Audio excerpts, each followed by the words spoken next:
Delicious.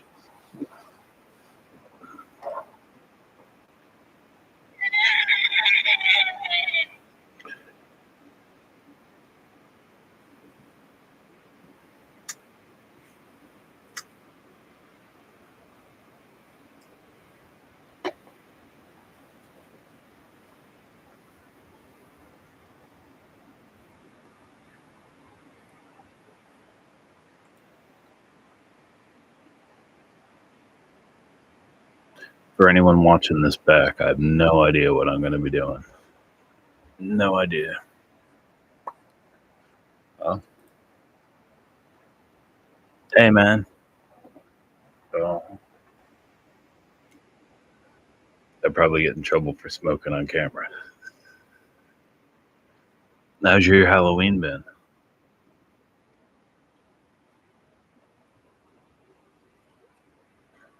Man, fuck out of the smoke. Fuck it. Been up to anything today?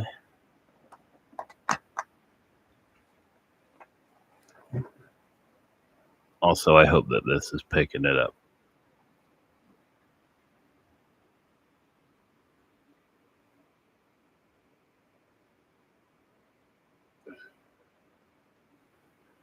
I got everything needed for tonight just in case. I got a Monster, I got Jack Daniels, and I got flavored cigarettes rolled. Because I don't know how long this is going to go on for. I assume like an hour or two. But yeah. I don't know if you were talking to me. Oh, yeah. That's so good, man. How was your day in Halloween? There we go.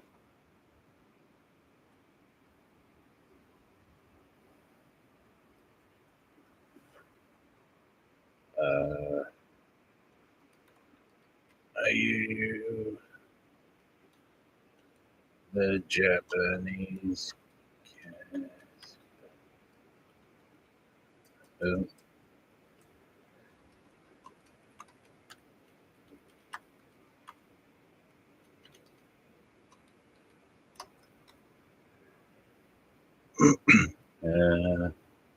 My brain is terrible.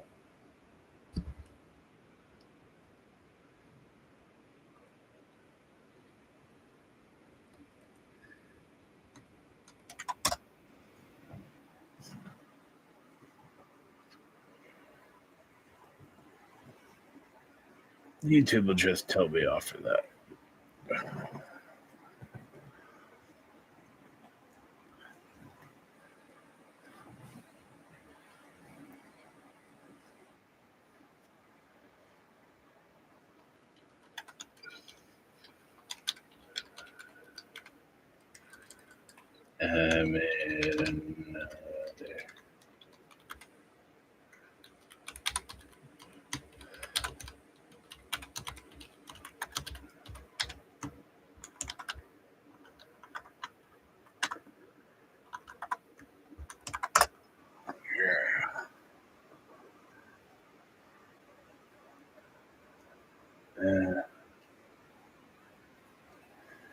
If I don't drink it on camera, they can't tell me off.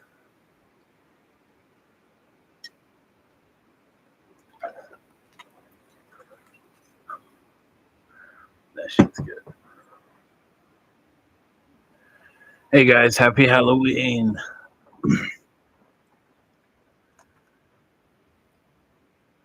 Damn, I didn't think I'd get 4 people coming. Shit. That's more than I expected.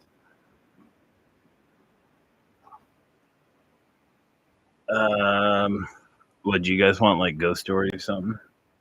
It's very difficult to find people who are male in Brazil.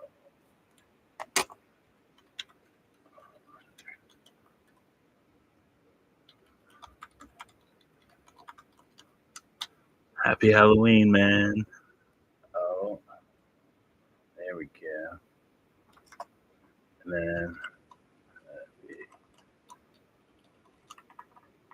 it's complex. I don't know who can speak English and all that. There we go. I'm already feeling a bit tipsy. How's your guys' Halloween been?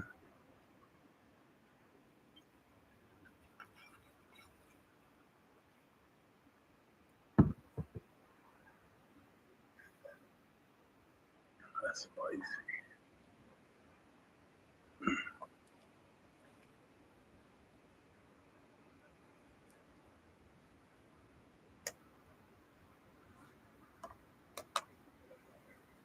Do you guys do anything interesting for Halloween? That's down a little, I think.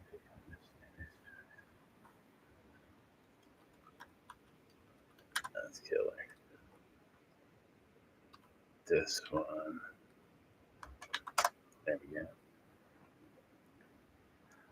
So, like, you guys might know that I'm from like the US and I'm living in the UK because of like a whole bunch of bullshit.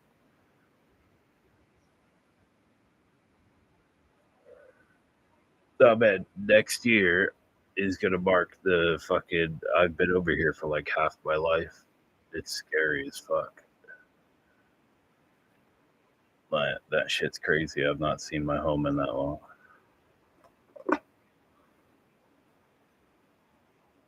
I got my cat sitting out there right now. We had a black cat. His name was Pywacket, which is witch's cat in ancient Gaelic, and we got him from a rescue. His previous owners kept the collar on him too tight, and it turned his like neck white where the collar was, and he got hit by a car before we got him.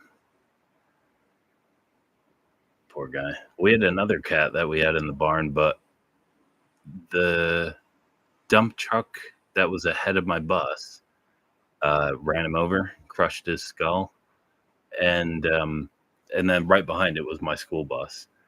And my father, Little Bear, said that he's going to go grab the shovel and take care of it. My little brother still don't believe me, but yeah, he died. It's a cigarette YouTube.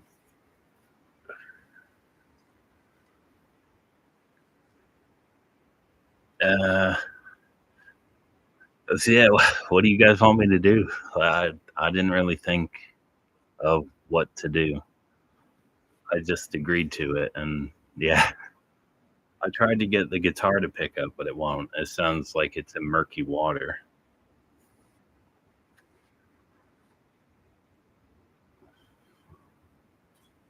Yeah, I got to do bass.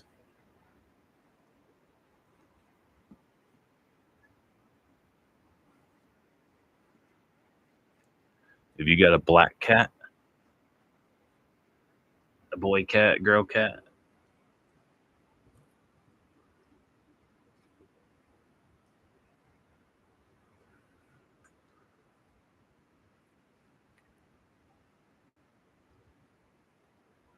Black and white straight here. Ah, that's brutal. I've always hoped to been like I want to come across a cat someday that like picks me from the cat distribution system. That'd be wicked.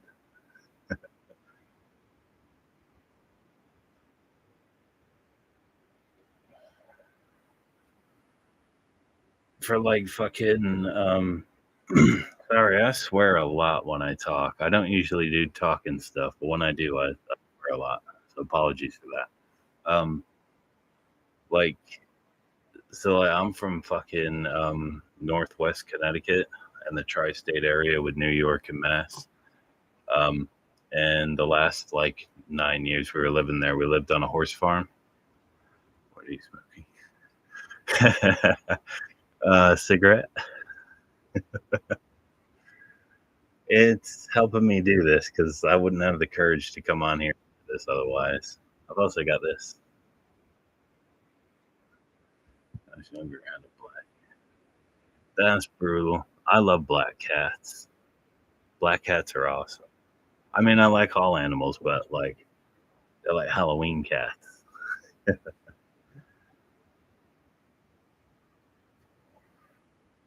Yeah, we had a ton of like cats over the years in the farm. We tried having dogs once, four different dogs, like dogs, not Malamutes. Like we had Malamutes too, but they could tolerate him, I guess, is a way to put it. Um, I think we had like two greyhounds at one point. We had a golden retriever, and I think we had one of those like fire dogs. And every one of those that we got, my father managed to ruin them in a couple days because of all the shit he was doing in the house. It was crazy. And he's thrown me downstairs before and shit. Like we had when we moved into the second farmhouse, uh it was like a 200 plus year old house, and it had the original windows in. So when you're walking past the window, it's wavy like real glass. And we were getting those replaced in this and the roof redone and all this shit. We moved in and there was no kitchen. Like that place was gutted. And yeah, the builders were over, which was the guy who was in charge, Roger Hedman. His That's brutal. How many horses? My uh my father didn't know the builders were over, and the guy in charge of like the restoration of the farmhouse was my best friend's father. And Little Bear didn't know that like they were over. So he threw me down the stairs one day and my foot went through the glass window, the old windows. Luckily I was wearing a shoe. That would have been bad.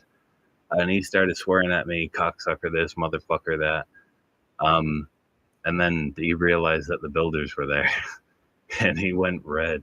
I mean, he's red anyway because like he's a red Indian, but he went fucking red because he realized that like, yeah, they heard all that. We had like probably about 30 horses in about 9 years over time.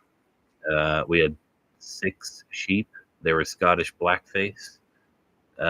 We had a cow, but she was a dry cow. She didn't produce milk. We had rabbits. Oh man, when I was a teenager, me and my little brother went out sledding in like 08, 09. Um, and I think it was me that found it. We were fucking around where the trampoline used to be. We had this giant 16-foot trampoline for like in the spring, summer, and autumn. And what was it? Oh yeah, I found one of our rabbit's legs like on the ground in the snow. It was one of the hind legs, like one of the back legs on the rabbit. Not a good find. Crazy shit back home. Yeah, it's like Halloween and shit. So like we went to a place that's now it's patrolled by state police, so you can't go there. We tried going there in 2008 or 9 after we got a Christmas tree. So we had this fucking Christmas tree on the goddamn Land Rover. We were driving home and Little Bear says, "Why don't we go to Dudleytown?" And we went to there's 2 ways in. You can either go to Dark Entry Road, and that's the name of the road. It's pretty metal. Or you can go the other way, which is what we did. And we got stopped within like a minute of pulling up to like the old gate to this old abandoned village. And the police were going to give us a ticket for it, for being there, for trespassing. So like in the 90s, I went there in the 90s, but this was like the very end of the 90s. A bunch of like Satanists went up there and they started a fire within this abandoned village, and it got a bit out of hand. So they banned everyone going there. But this place it was abandoned. So I have this friend from high school, middle school, high school. I met him in elementary. His name's Tim Cody, but he's got a native name, whereas I've only got the native name and no other name, no last name, whatever. He's part of the Mohawk tribe, and his people abandoned that land before the colonizers came over. And so it's like it's in the base, it's in the valley of three mountains, one of them being Mohawk Mountain. And his people abandoned it. And then I think it was one of the English kings in the 1600s. He banished the Dudley family from the UK, which is where I am now. And he went to form the colony of the Dudley town. And there was like shit, like people saying things were dragging him out from the woods and like taking him away. People were eating each other. People were like getting disemboweled, like eyes ripped out, tongue cut off and stuff. Murders and shit. But they died. My grandpa, that's true. Yeah, that's fine. Damn, man, that sucks. I feel you on that.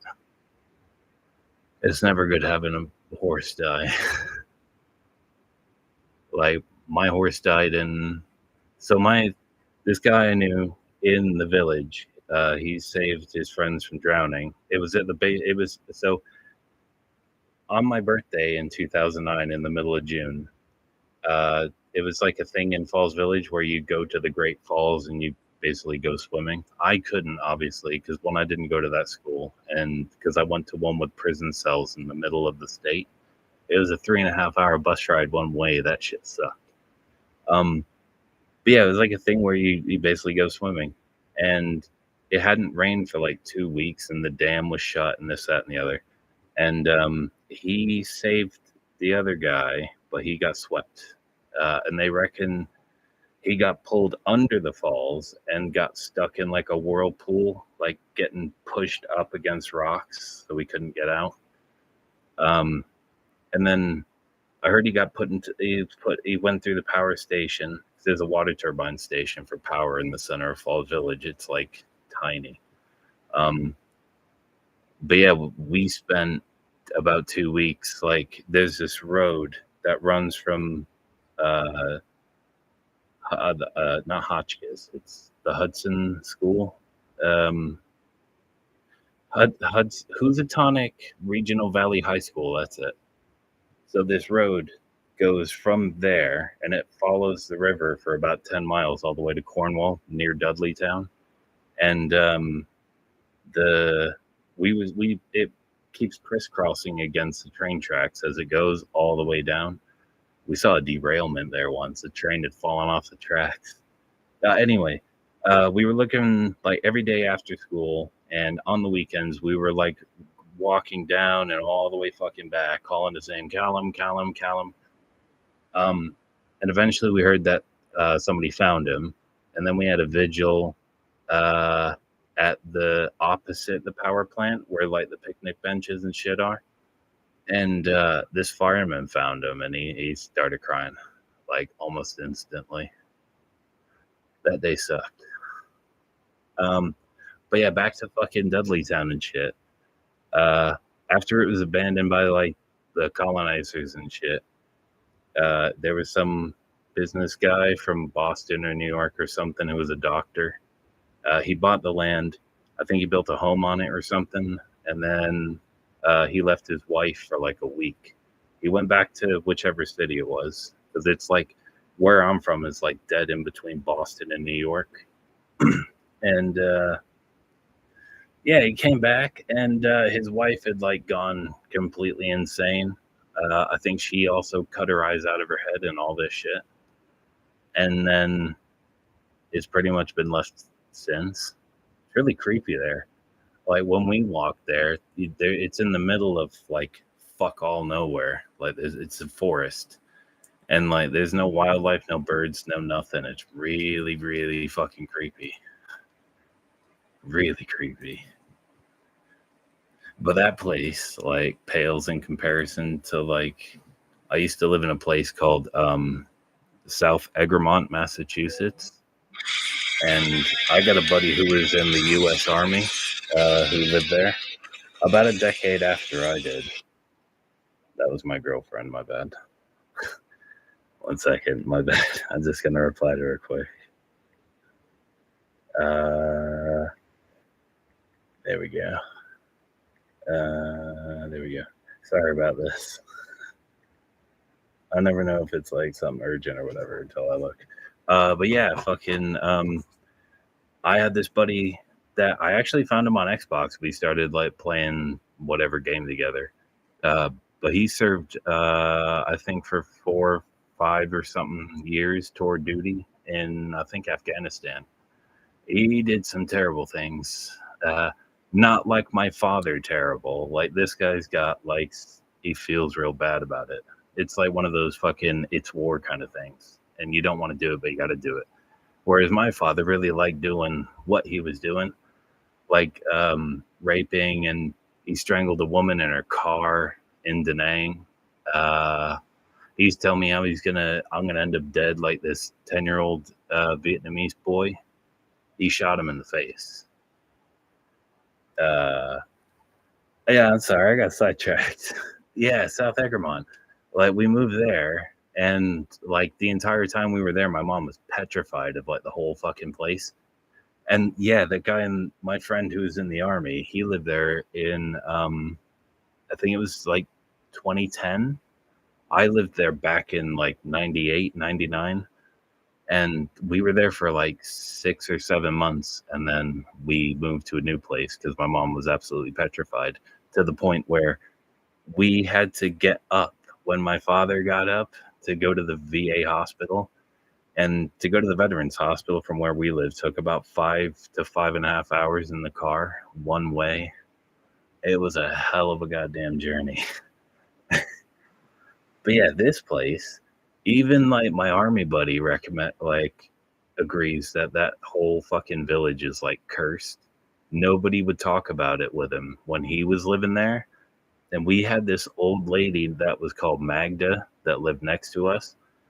And she was really, really nice. And she had a husband called Lee, and they adopted, I can't remember, he was some Hispanic boy. This couple were like white.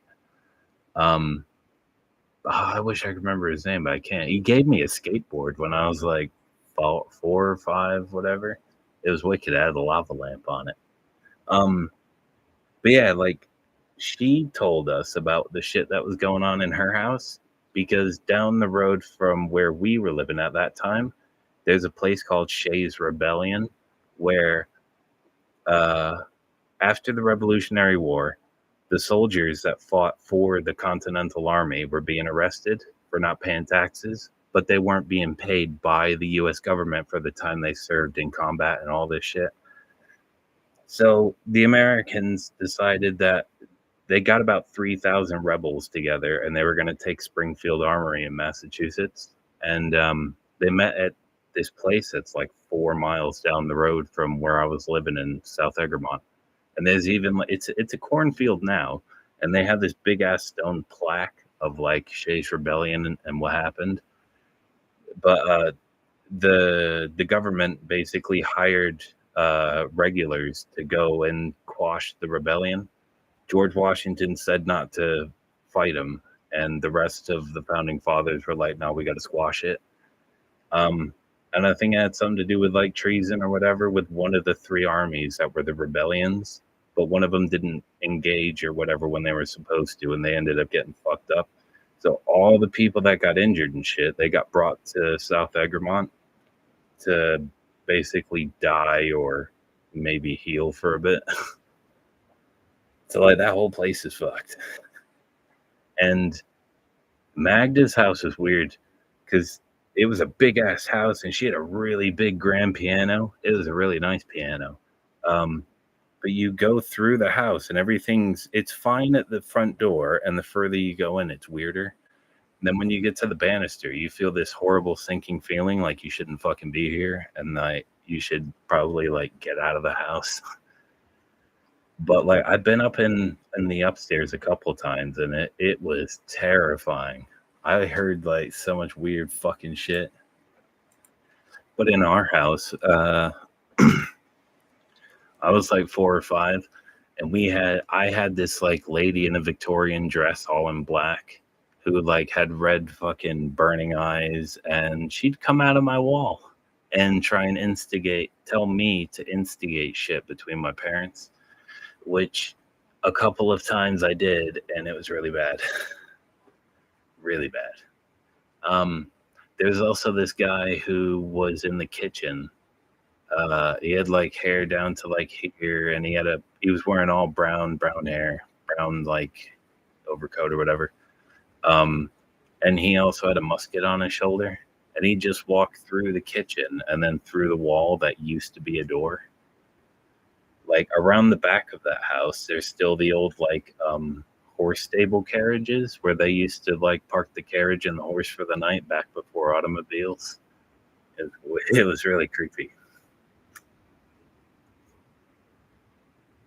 Uh, Also, there's been like times where like we've gone hiking back home in Northwest Connecticut and or like southeast Mass, Southwest Mass. Uh, and yeah, you just like you're going hiking and you come across a cemetery in the middle of the woods. It's fucking creepy. Like sometimes you'll come across like the grave in the woods, like a couple here, or there's like one there. Mount Greylock in Massachusetts has one halfway up the mountain. It's a World War I pilot whose plane struck like halfway up the mountain, and he's buried there. And there's like a white cross in the woods. It's really creepy when you come across it. The biggest graveyard I found abandoned in the woods was like the locals know it as Old Furnace Town, but it's a part of Salisbury, Connecticut. Um, but it's like this road that's like closed 6 months out of the year because of all the snow and shit. But in like the summer months, you can go up there at your own risk. Like it has guardrails, but the road's like this, and the guardrails hang down because they're like literally falling out of the road. Um, but on the other side of the mountain, like near the New York state border, there's like an old wagon trail that's abandoned that goes through the woods. And on the way up, you find shit like these old stone dugout cellars that are just like there. It's really creepy. They used to be homes. But yeah, if you go like near the top where the old iron furnace was, there's like this really creepy graveyard up there. And it's like all overgrown and abandoned and shit. It's really eerie. And then I found a pet cemetery once. It's it's like halfway between Cornwall and Goshen, Connecticut. That place is really creepy. It's like a field of like little tiny crosses. Eerie.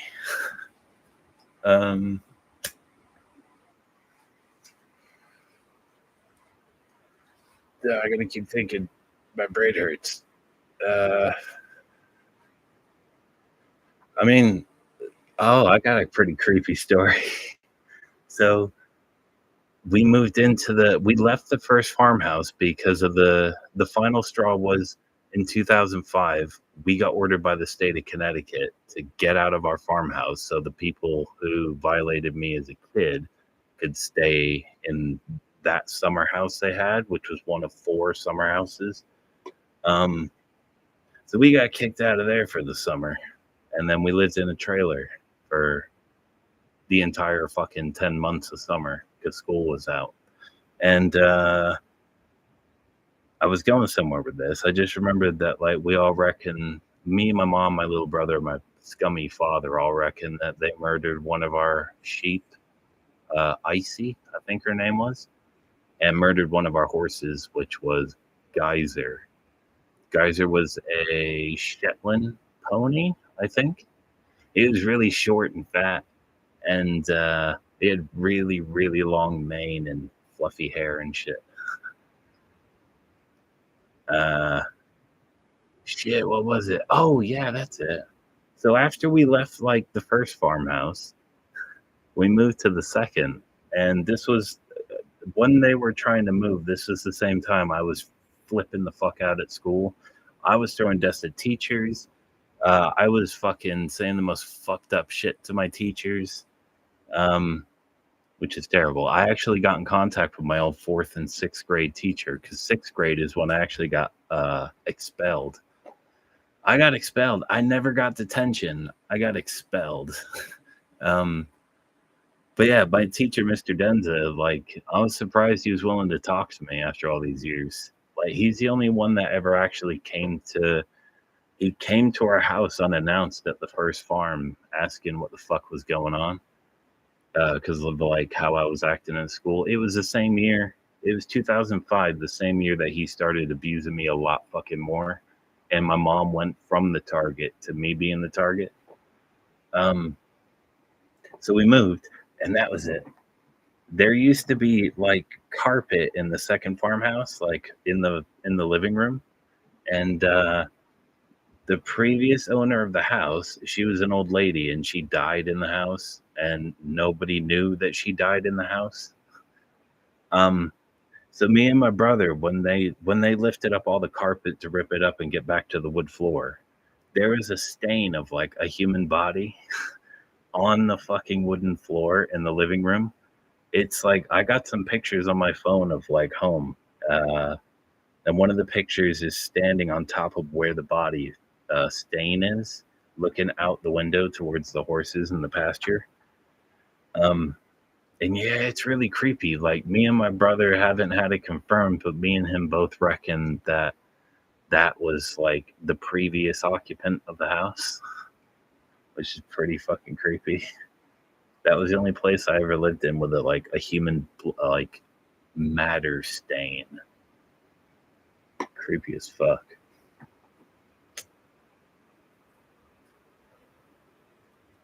It's only tobacco, I swear. Oh, I thought of something. What was it? Fuck. Give me a second here.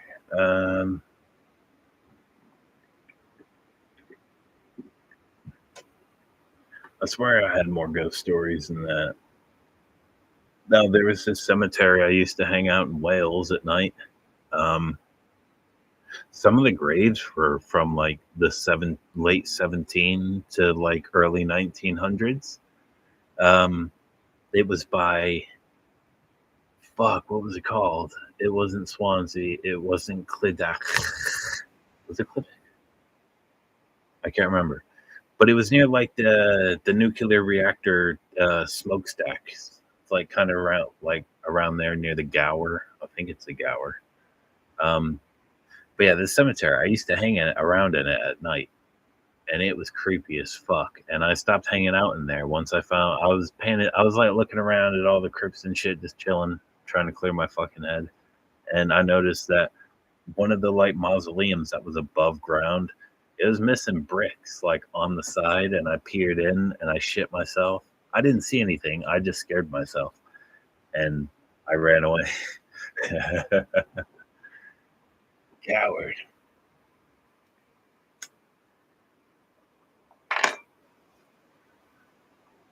Um, um, oh, when we moved into the second farm, we found a shitload of chicken corpses. Like we turned this old chicken coop that old lady had into a running shed for the horses. Somehow it was big enough to fit them. But we had this little tiny horse who was like he was a cunt to everybody, and he would kick all the other horses out who were bigger than him when it would rain. But yeah, me and my little brother were like fucking around playing in the field, and then we went back up to drink from the horse's water trough, as you do, and we started playing around the old chicken coop that was turned into a running shed, and we found like a fuck ton of chicken bones, like still with feathers and everything. So that meant I guess they like died from not being fed when the lady died.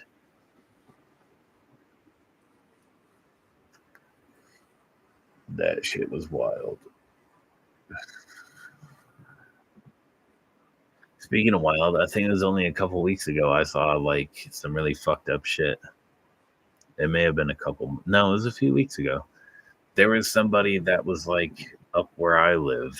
I don't know who they were, but there was an ambulance there and shit, and there was a fuck ton of blood all over the goddamn floor. And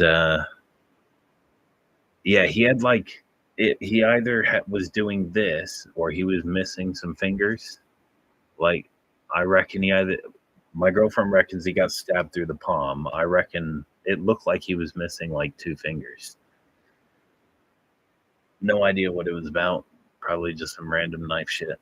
But yeah, there was a lot of blood there. It was crazy. I don't know if this counts as a horror story, but one time me and my little brother Quiet Thunder were racing our bikes around the second farmhouse, and I used to walk around the edge of the cemetery.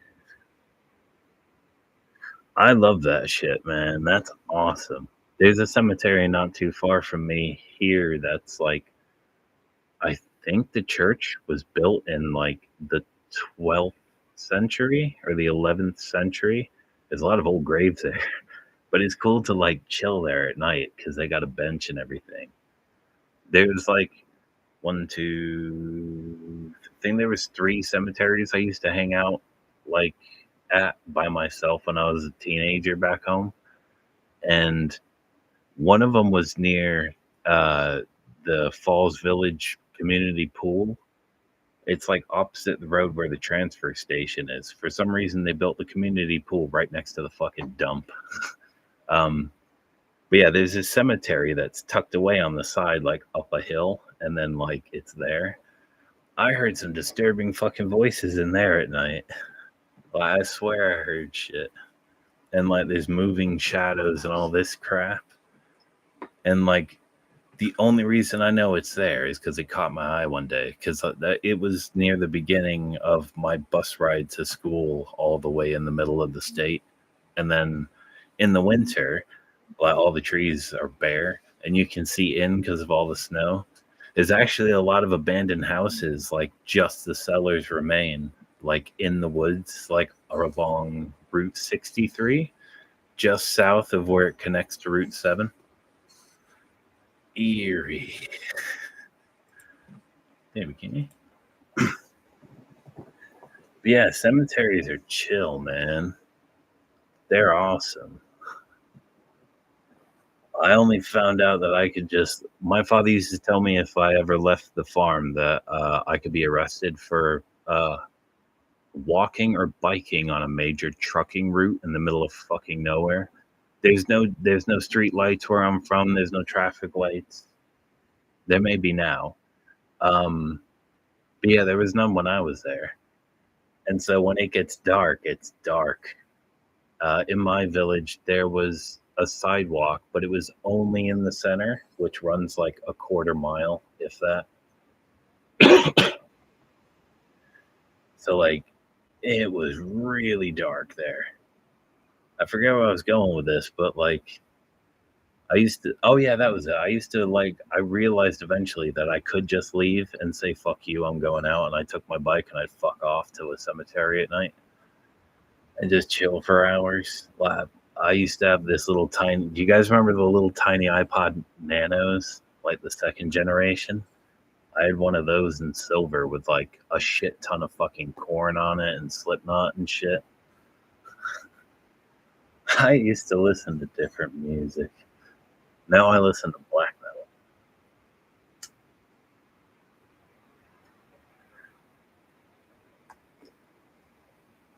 That was another dark thing.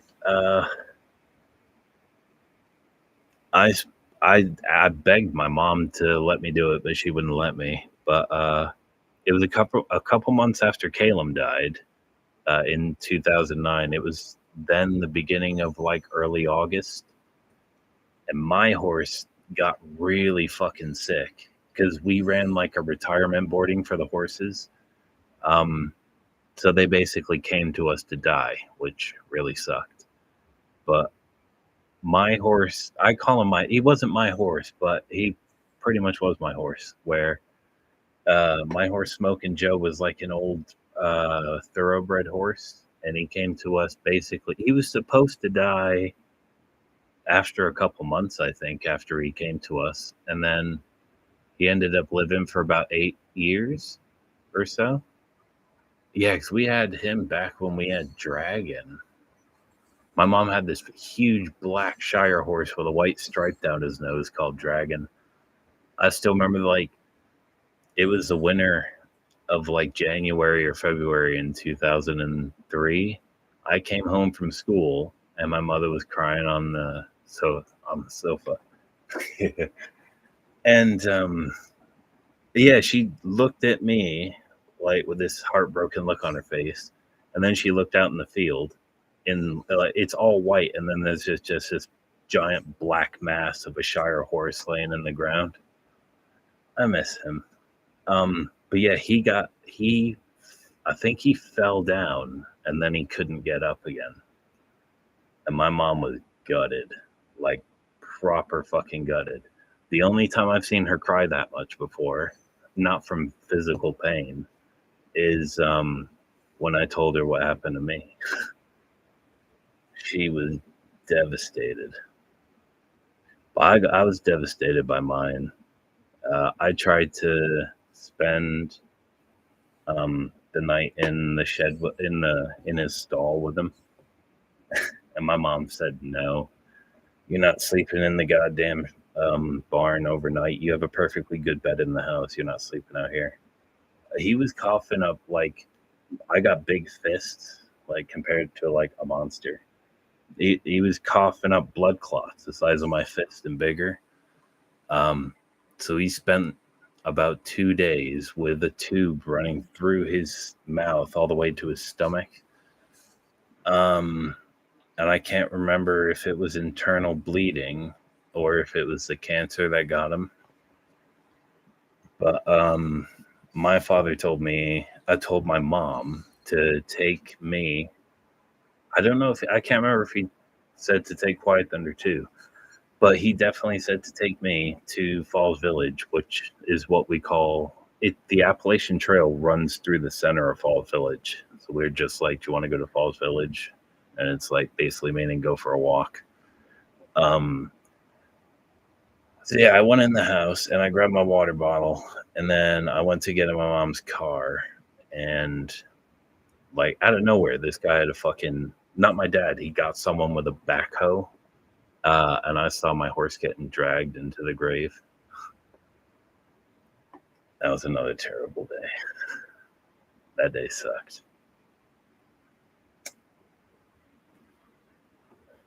We had these two like really really tiny Himalayan kittens. They were sisters. The ones that they were replaced with were also sisters. But the first two sisters we got, they were alive for about a week, and then they died.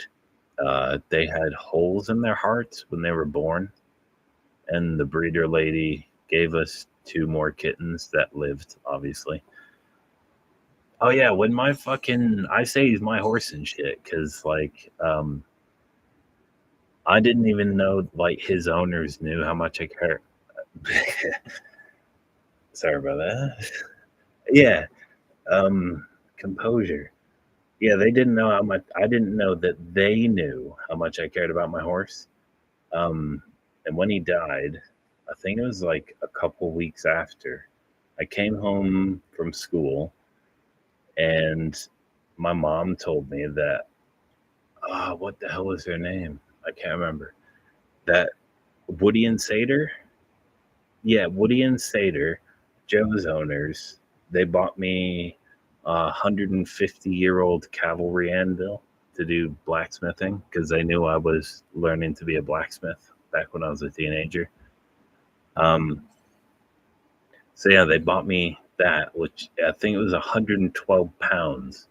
Prior to that, I was using a 12 and a 16-ounce ball peen hammers is all I had, and the blacksmiths in the village, they gave me some coal and some steel, Um, I had Little Bear actually did me something for once. He actually went down to the train station in Housatonic, and he asked the guys there if they had any pieces of rail, like train rail that the train rides on, and it was about it was about this big, and that was my very first anvil. It was just a piece of railroad track.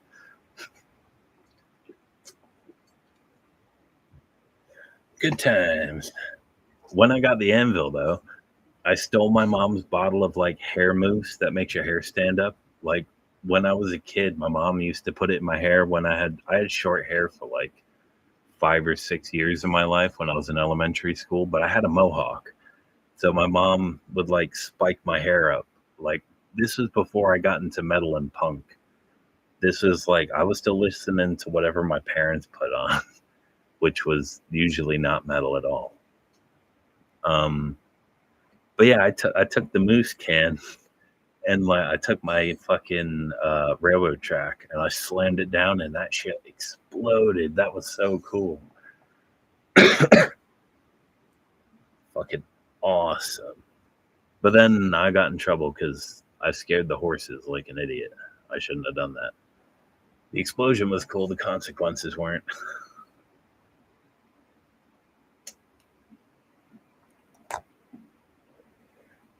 Divers objective.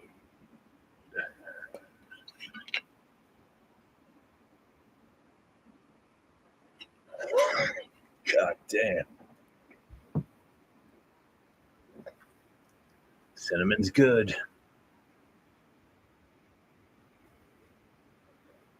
I mean, Halloween like over here is like nothing like home.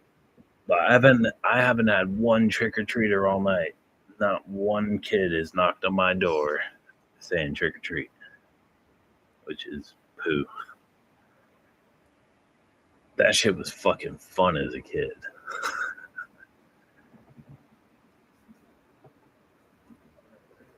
I swear I got more like scary stories than that.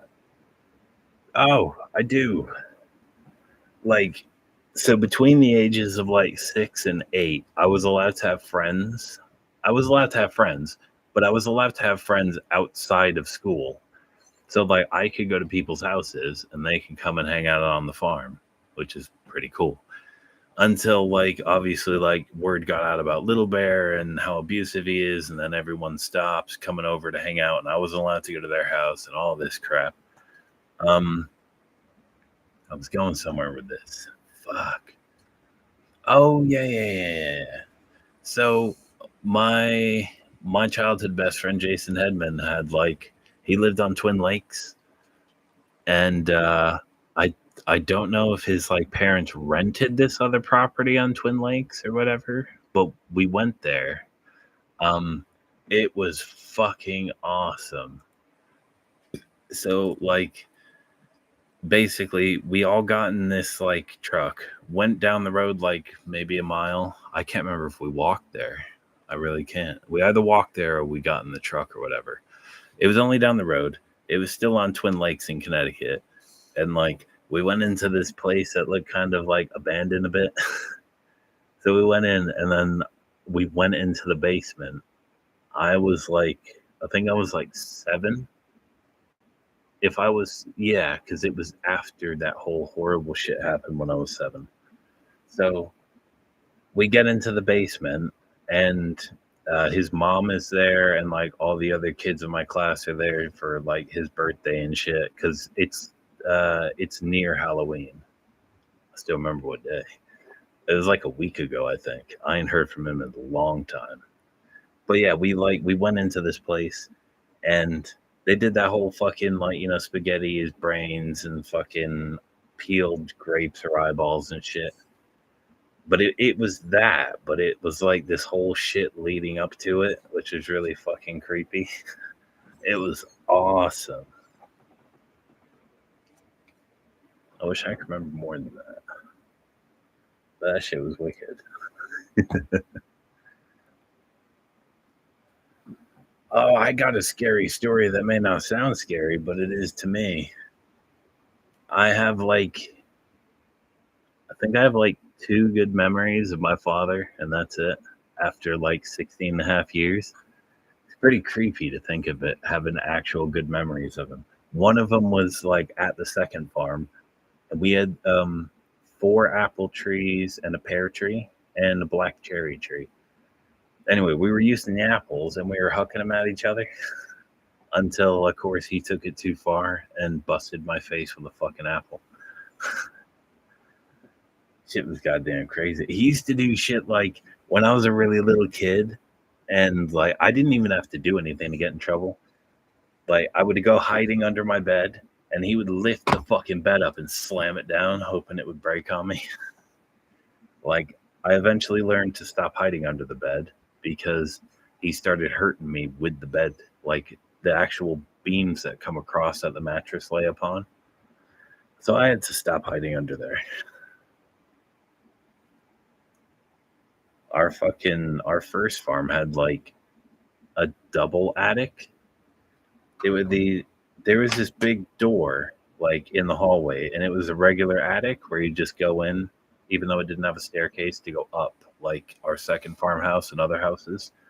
Um, but then there was this door that was in my room when I was upstairs, and it was really fucking tiny. It was like maybe not even 4 feet, 3.5 feet tall. And me and my little brother used to scare the shit out of each other when we were kids, saying there's like fucking corpses in there and there's skeletons in there and shit that are gonna come out and get you while you're sleeping. Me and him used to wind each other up with that shit all the time. Like we used to go fucking around in the woods and shit, like back home.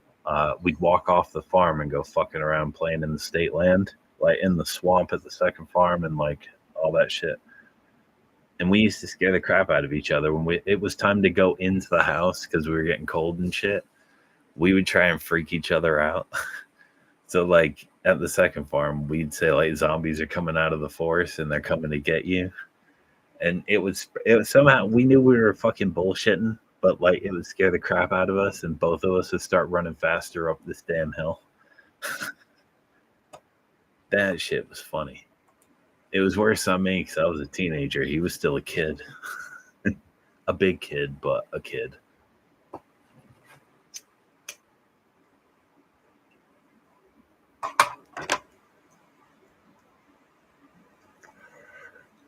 Oh, I used to do this really gross trick where, like, I'm sure you guys seen it, where, like, you sew your fingertips together with, like, thread and needle.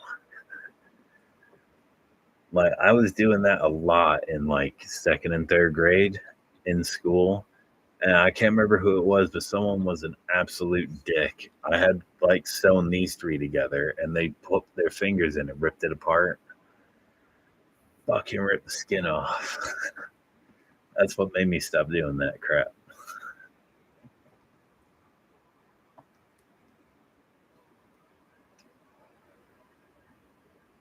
I swear I know more. Oh, yes, I do. I do know more messed up stories. So, yeah. So we were living at the first farmhouse in Lakeville, and we went to Groton, Connecticut, I think, near like the Stanley Space Museum or something, whatever it's called, the Bradley Air and Space Museum. It's like near there, near the old Newgate copper mine prison that was used during the Revolution. Um, so there's this road near there. It's probably like 20 minutes before you get to the copper mine. Um, and the road is like it's this really like forgotten dirt road. This road is weird. It bounces in between Connecticut and Massachusetts repeatedly.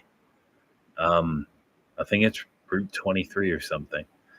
It starts in Winstead and then goes out.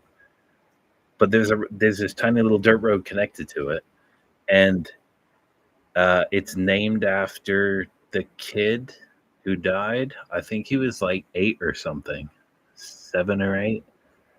So anyway, it was the 1800s, And there is this kid, I think he was also on the carriage, what, the horse and carriage, and they were riding at night or something, and the kid fell off and his neck got decapitated by the wheel on the horse carriage. And then I heard something like they threw his bot they dug a grave for him on the side, and there's still a marker there today.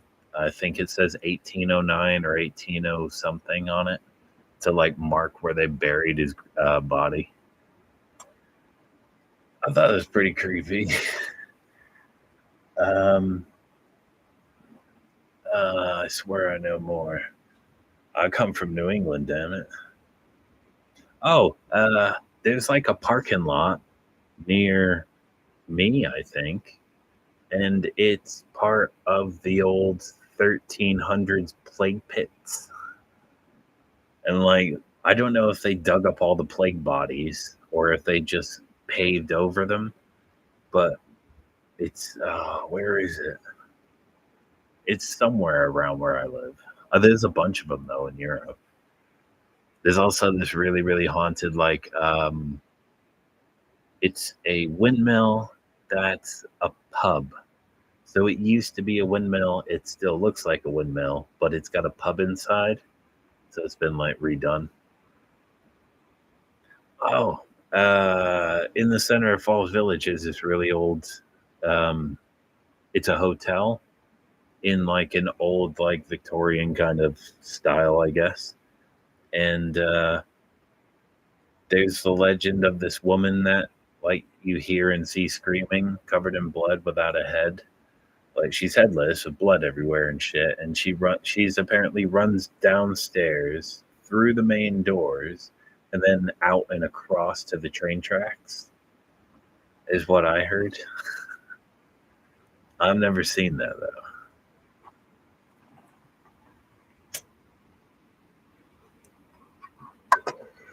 Damn, I've done an hour already almost. I'm doing good. I didn't think I'd make it this long. Damn. I hope I'm not boring you guys. I literally had no plan when I said to do this, and then I've had like a month and I couldn't think of anything else. But yeah, I hope it's not been boring. Uh, I swear no more like haunted shit. Um,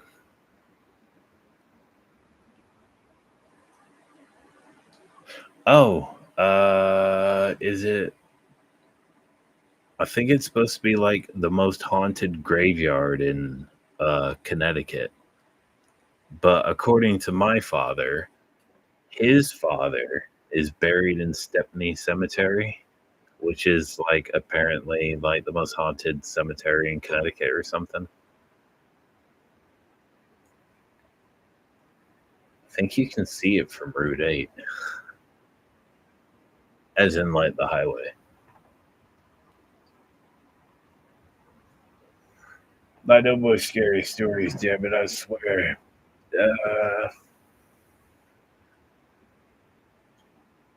Think brain. Kid was decapitated, haunted.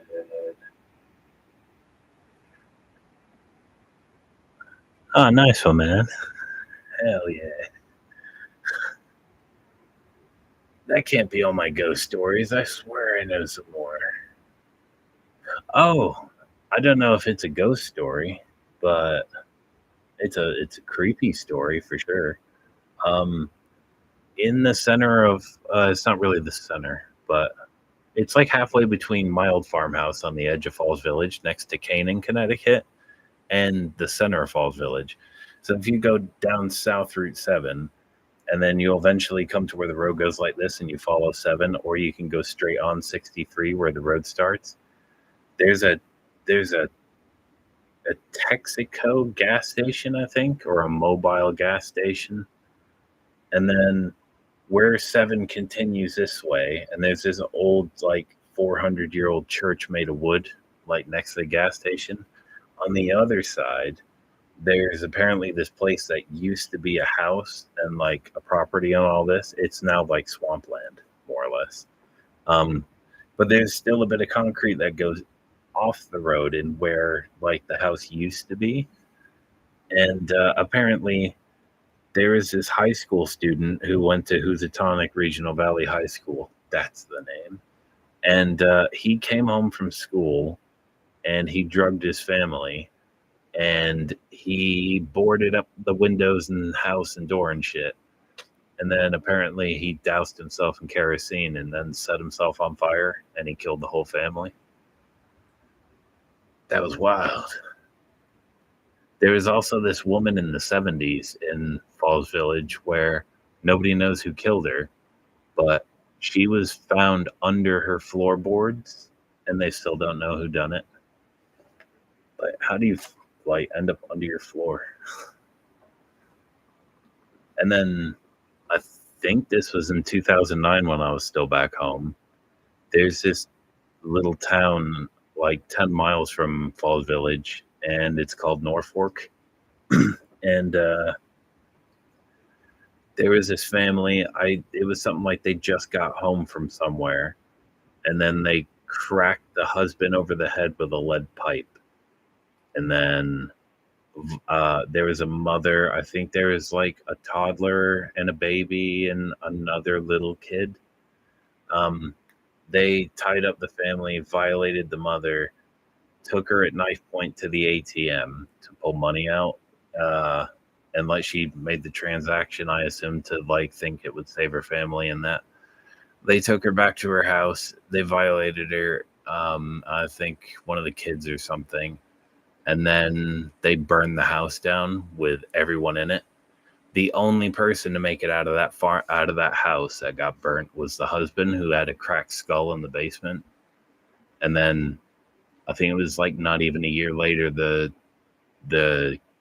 town of Winstead, Connecticut threw the case out. Just willy-nilly. Oh man, you should have seen it. My mom has she has these giant wolfhounds that like they're the ones that killed the wolves in England and shit. They're massive, like a Malamute massive. And he's like, can I get it big enough? Nah. If he's on his back legs, he's almost as tall as me, and I'm like 6'5". But like, he's laid on me before, and he is massively heavy. He loves cuddles. He's like, when he's just chilling by himself, if he's there for like more than 10 minutes, he'll get sad. He'll come over and ask for hugs. He's awesome.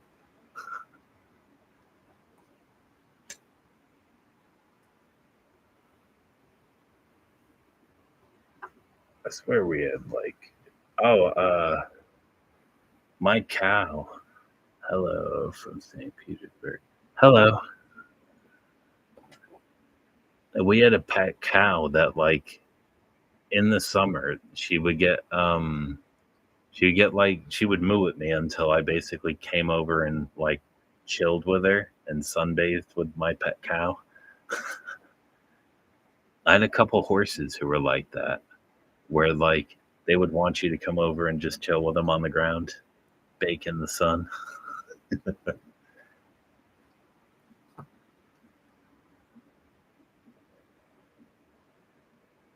I think I've run out of ghost stories.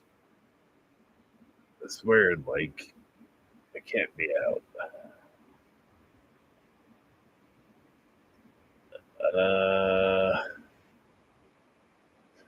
I don't. It wasn't like a premonition or anything or any weird thing like that. It was just like a weird coincidence.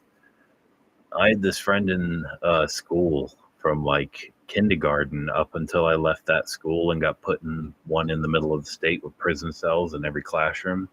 Like, there were 5 teachers in a single classroom. It was nuts in the one with the prison cells.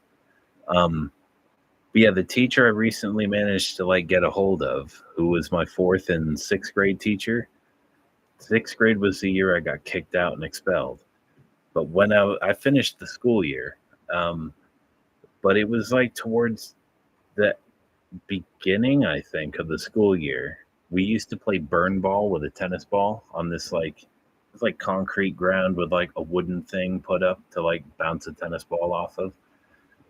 So we used to play burn ball, and then I think it was after I had to go get my little brother from.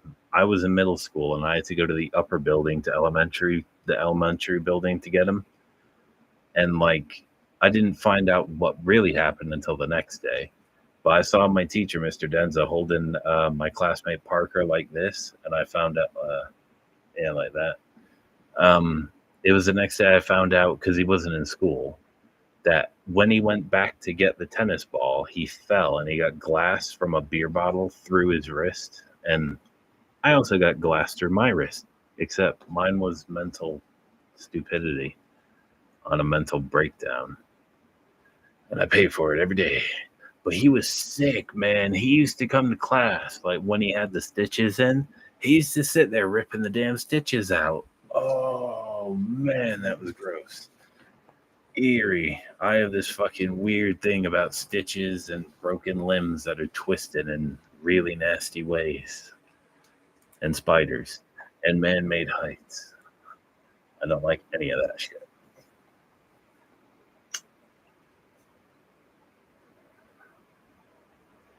I swear I have more creepy stories, man. Graveyards in the forest.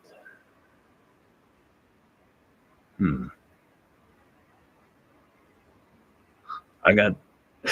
It's not creepy. Maybe for like someone who hasn't dealt with it, I guess. But it's a disturbing story, I guess.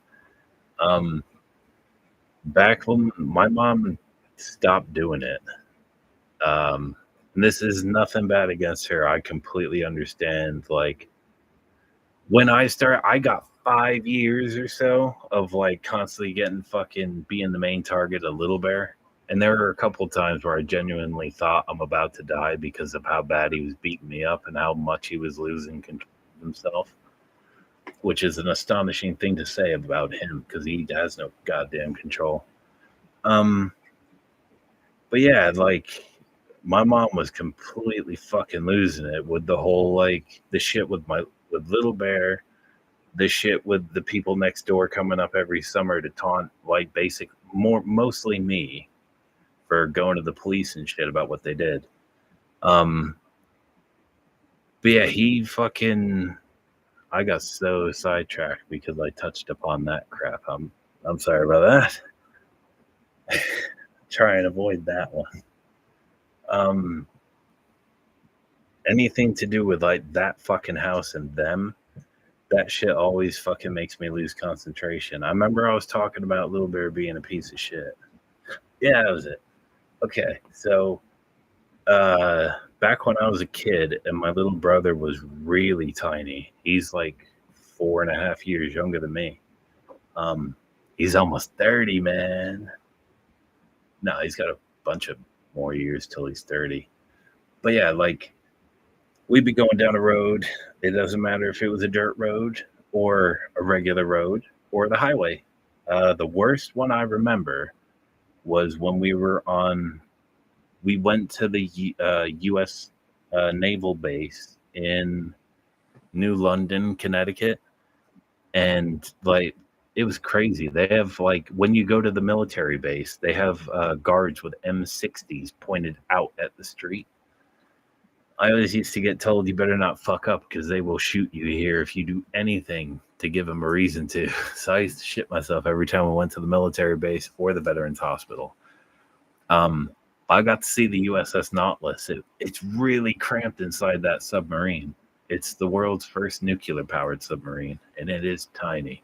And I was a teenager and a kid when I went there. But yeah, this one time we were coming back, and there's this massive fucking bridge that spans from one side to the other, a massive, huge steel suspension bridge. And I think it's Route 1. And my mom got off, was like hanging out the car Like, she takes her seatbelt off. She hangs out the fucking car with her belt off, like with the door open, holding onto the door and the dashboard, like where like where the airbag is, because it's the passenger side of the car. She used to hang out the car at like really high speeds. This time, like when we were on Route 1, he stopped the car, luckily, even though we were on like a 5-lane fucking highway. And she got out and she started walking up and down the fucking road and stuff. But there were times where he would make it worse, where he just start hitting her for no reason, and she would start like losing her fucking mind a bit with all the shit that was going on every day with him. And there were times where like we were coming down Route 4 where it crosses between we were coming down Route 128 where Route 4 cuts through it, and then you go down and then you go straight and then you go up. And we were going down, and we've gone up the hill before when it's happened too, where my mom does that thing where she does her seatbelt and opens her door and hangs out the car with me and my little tiny baby brother in the back. And yeah, like he would actually speed the car up. I remember a couple times he was doing 80, 90 in a 45 going down the hill. Like it was absolutely fucking crazy.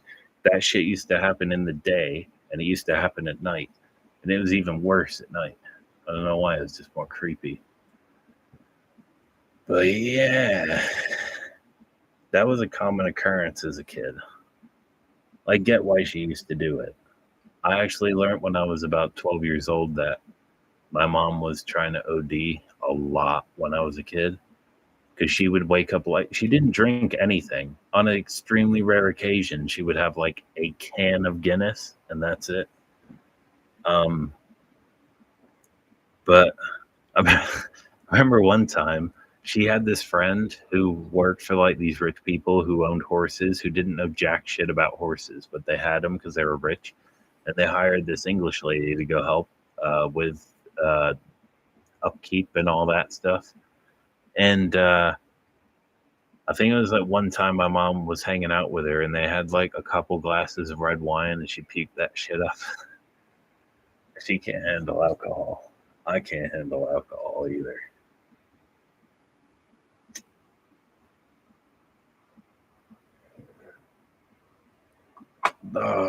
See, I got a fucking ton of disturbing stories. It's just I wanted creepy stories.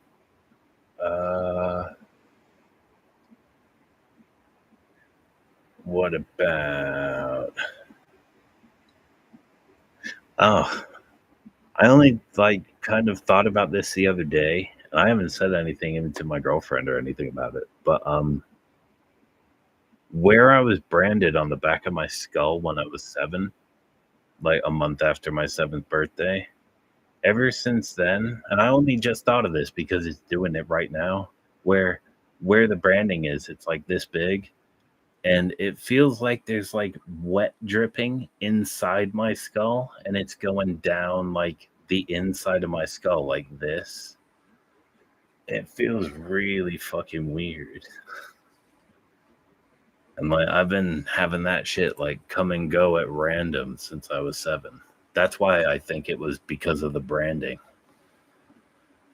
Because I don't think I've had any other shit happen in my head. I was smacked with a baseball bat a couple times and a crowbar. When I was living in a homeless youth hostel, when I think it was a week after my 17th birthday, right?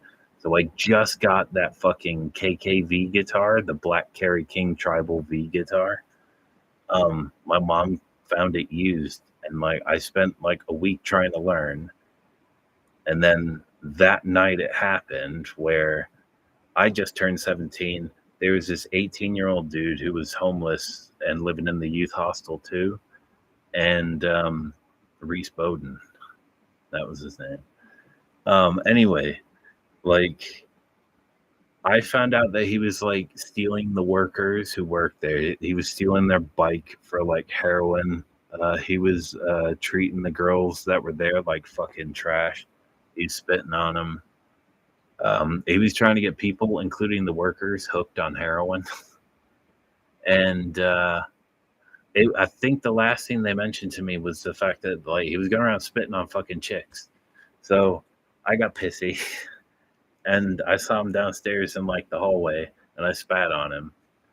And then said, "How the fuck do you like it?" And then we had like I had a fight for like a moment, and then I got beaten on for like 25 minutes, and then the staff workers who were working, who I was like uh, defending, basically, I guess, from that dickhead.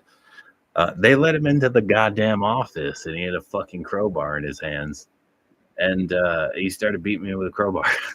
And it's this eye. I've actually got a tiny scar like around here. This one or this one? It's one of like the two corners of my eye where I got snagged with the fucking crowbar.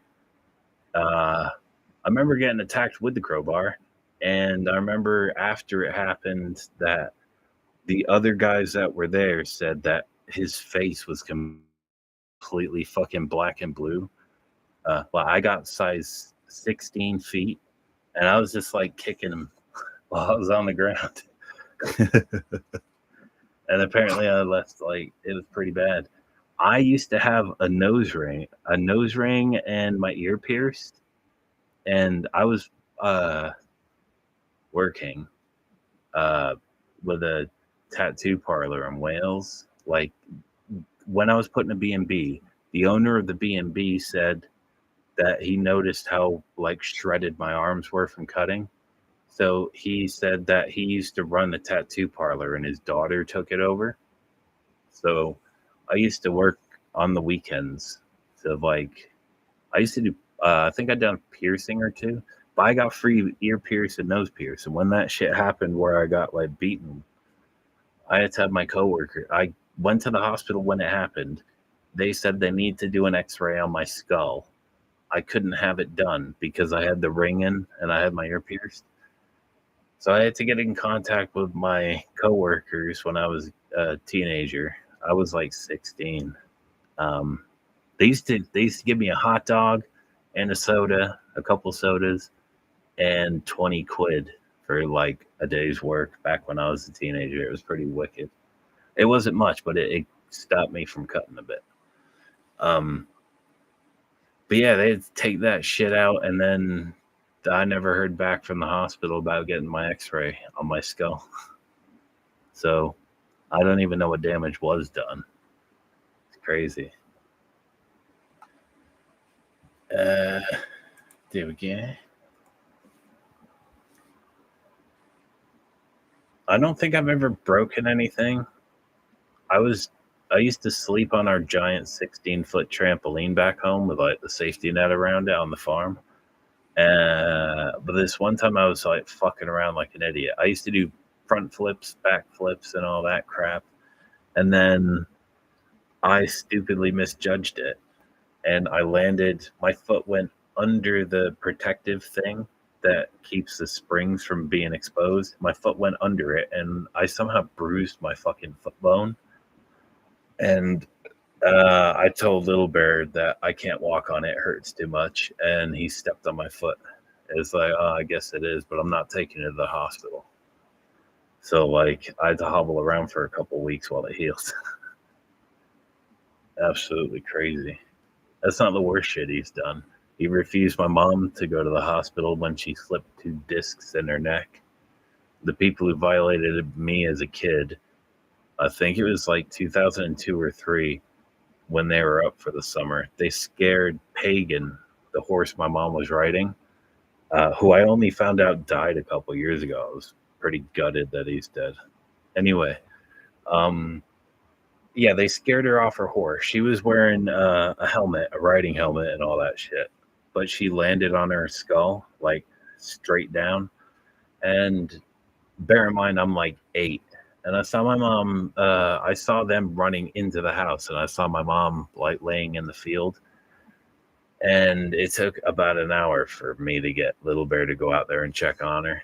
Like, I was bawling my eyes out. Like, can you please go check on mommy? She ain't moving.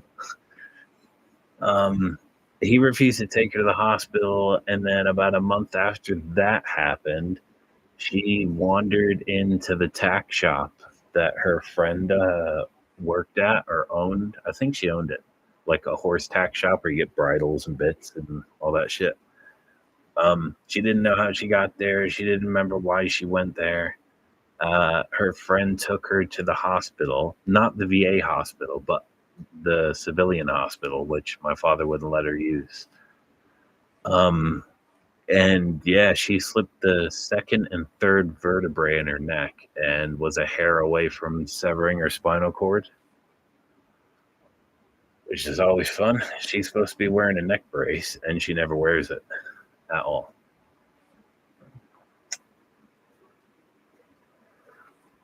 And like,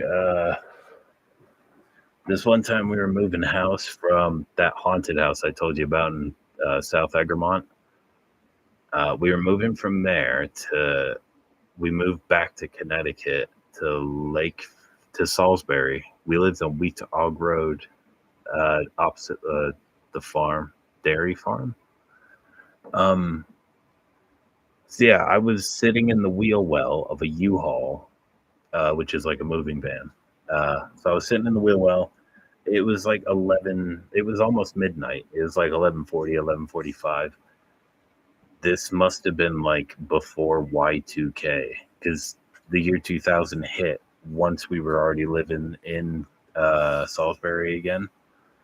So for no reason whatsoever, I think my mother was carrying my baby brother, who was like not even one at this point, in her arms. He just reaches over and bashes her knee in as hard as he can. And she couldn't walk for 6 months, I think. Yeah, 5, 6 months. But that injury's like come back and it's messing with her again. Uh,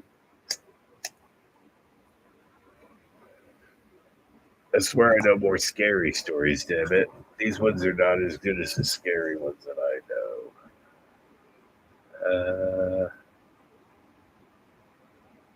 Oh, it's more of a funny story. Uh, I almost drowned in cow shit once.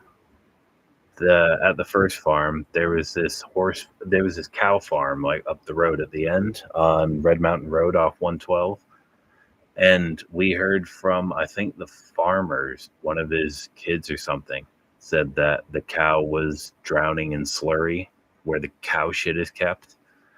So we went up there and we tried to pull the cow out of the cow shit. And this thing was huge. Like, it's been emptied, and I used to ride my bike in there. Like, it is like really fucking deep inside a slurry pit. But yeah, like, we went up there to help rescue the cow, and I lost one of my shoes in the cow shit, and Little Bear threatened to break my face because now we had to go all the way to Walmart, which was like 50 minutes in the car to get like new shoes.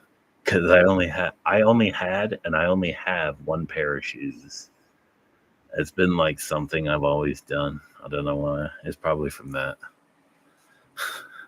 cow shit.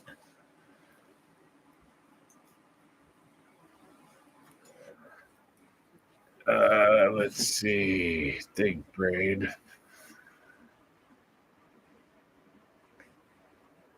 Shockingly, I never got into guitar because of Little Bear. Even though he had this like, he offered to give me it when he dies. He's got a D29 Martin, and he's got his old Epiphone that he took with him to the Vietnam War. Um, which I'm surprised is still in good nick. Like, that shit is like seen combat and crap, unless he left it back at the barracks when he went out on patrol. But he said that when he dies, he's going to give me both of those guitars, and I told him to go fuck himself. I really want the guitars, especially the one that went to Vietnam, like when he served and shit. But I don't want fucking jack shit from him. And besides, I got this one. This is way better. He plays like acoustic, but he never made me want to play guitar because like he's a piece of shit.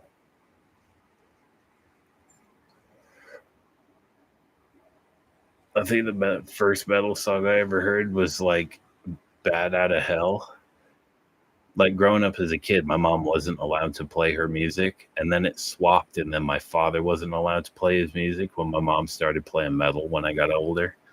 Because like back in the day, she used to wear like bullet belts and battle jackets, and then the next day she'd be in like a tie-dye hippie dress with flowers in her hair, and then the next day she'd be wearing the battle jacket and all that again.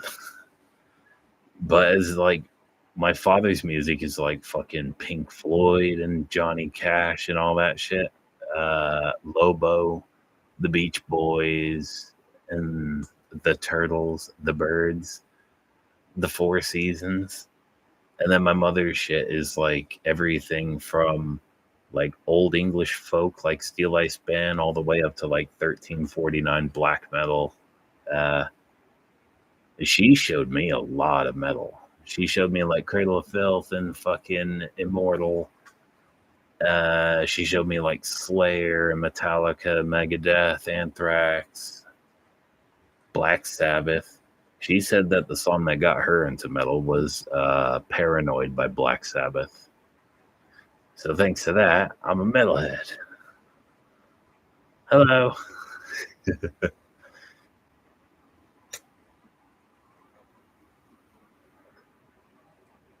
That's one good thing that, like, I guess, is that because my mom was a metalhead, like, she encouraged me to be a metalhead when I got into metal. What do you think about 1389 band? 1349 or 89? I don't know 89. If it's 49, I love that band.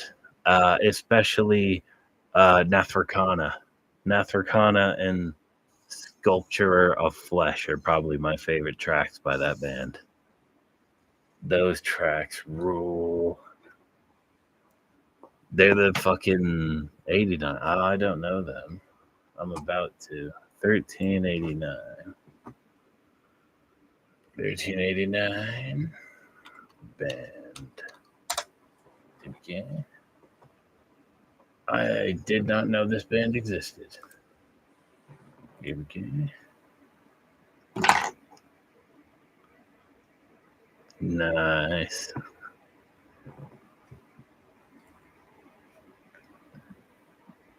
Ooh.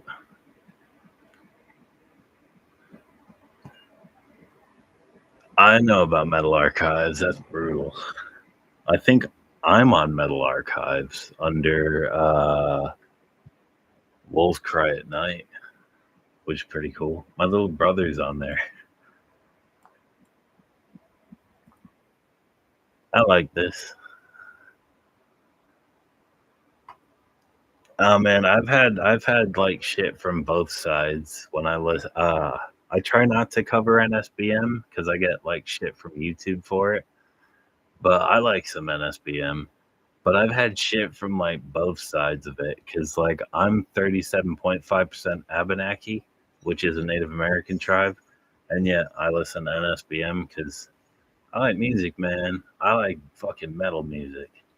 I like folk and rock and shit, but metal's where it's at, especially the black metal kind or black and thrash.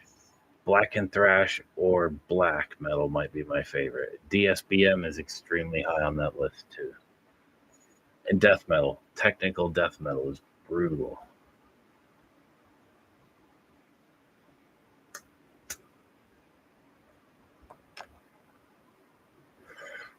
Oh yeah.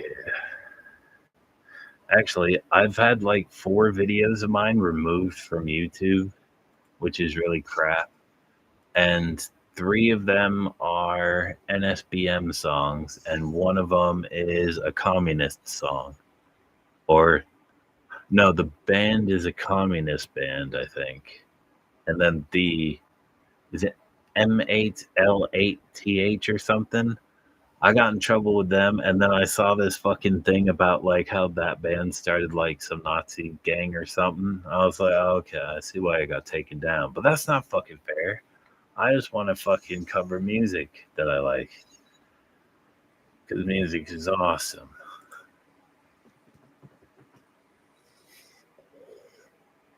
I've noticed that, but I thought I could get around it, like, being the fact that I'm over a third Native American. I was like, can I just, like, maybe squeeze past that whole fucking stupid crap and just, like, cover a song I like? I didn't even know bands like Goat Moon and shit were black NSBM.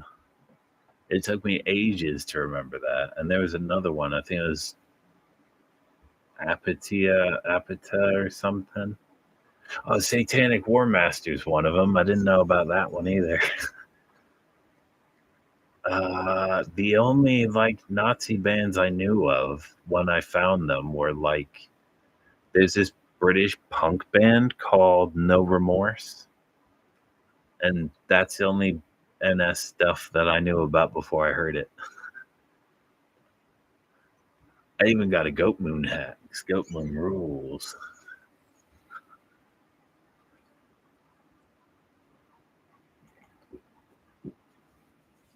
Coffee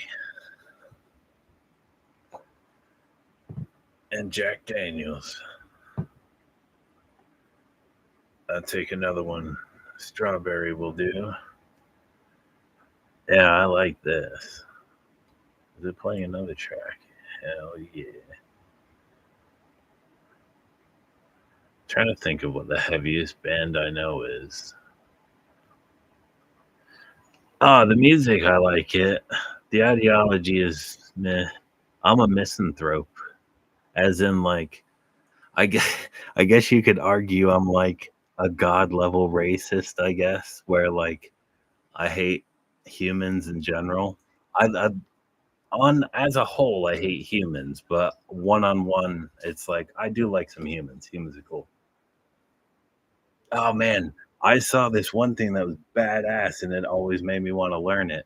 There was this dude back home, like in the States, and we were going through Canaan from Falls Village in Connecticut, and he was doing like tricks off the fucking church with a unicycle. And I was like, oh man, I want to learn how to do that. That's badass.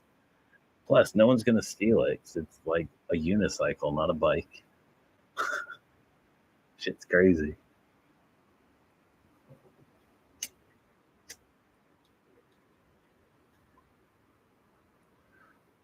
But as far as like NSBM stuff goes, I reckon my favorite NSBM band has got to be Goat Moon.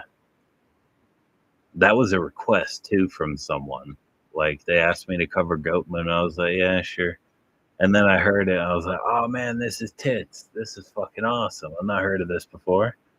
And then it took me a couple months to be told like, oh, this is NSBM. And I was like, oh, I still like the music and I'm still gonna listen to it. Hell yeah. I still reckon Alone is probably my favorite. That's killer. I think I've got some CDs from like bands that are signed. Like I've got a couple of Zethris albums that were signed by the guy. I worked with him too, which is really cool.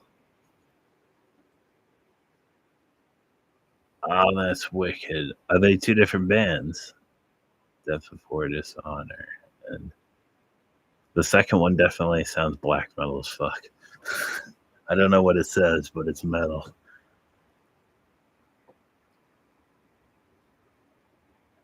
One of my like he started off as like a subscriber and then I'm in a band with him now. Not the Wolves Cry at Night guy, it's another guy. He showed me a fucking I didn't know they existed, but it's an all Native American I think this is black metal band called Black Braves. I thought that was pretty crazy. Like the vocalist is from New York State, which is like around where I lived. Any shadows. That's brutal. Oh, there's this song I know. I can't remember if it was Pest, like the band Pest. Uh, it's like a really, really, really underground black metal band. But there's this band that sings in 10th century Norwegian. Is it Norwegian? Yeah. or Swedish. It's one of the. I think it's Norwegian. But it's crazy, man. 10th century Norwegian. That's pretty fucking true cult. Hell yeah. I reckon maybe Beyond Creation might be the heaviest band I listen to. Hell yeah. Oh, there's a really heavy band that's black metal called Nahima. The first E has like the two little dots, like a smiley face has. And they got a song called Warlock. That shit is fucking awesome. I get zoned out when I play along to it. But I think it's only like a 7-minute track. Shit like that's like 10 minutes. I start to lose focus really hard. Like One Road to Acid Bay is like 10 minutes plus. That Pest song is fucking 21, 22 minutes. That shit was tough.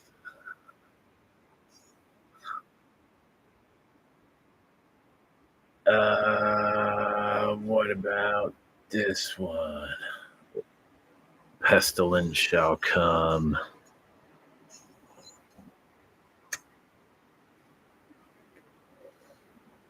Oh yeah. Oh shit, I just remembered. Happy Halloween, everybody who I didn't say it to. I remember.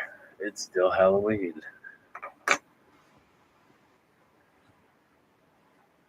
This is a candle that looks like a hot chocolate. I've also got an ice cream that's also a candle. And like this truffle thing. Yeah. They're all candles.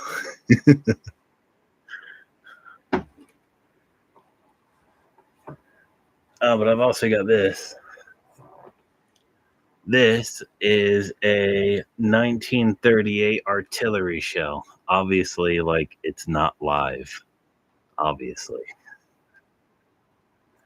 I wouldn't be stupid enough to do that. I got it from some, like, it was the same place I got this German surplus military jacket from.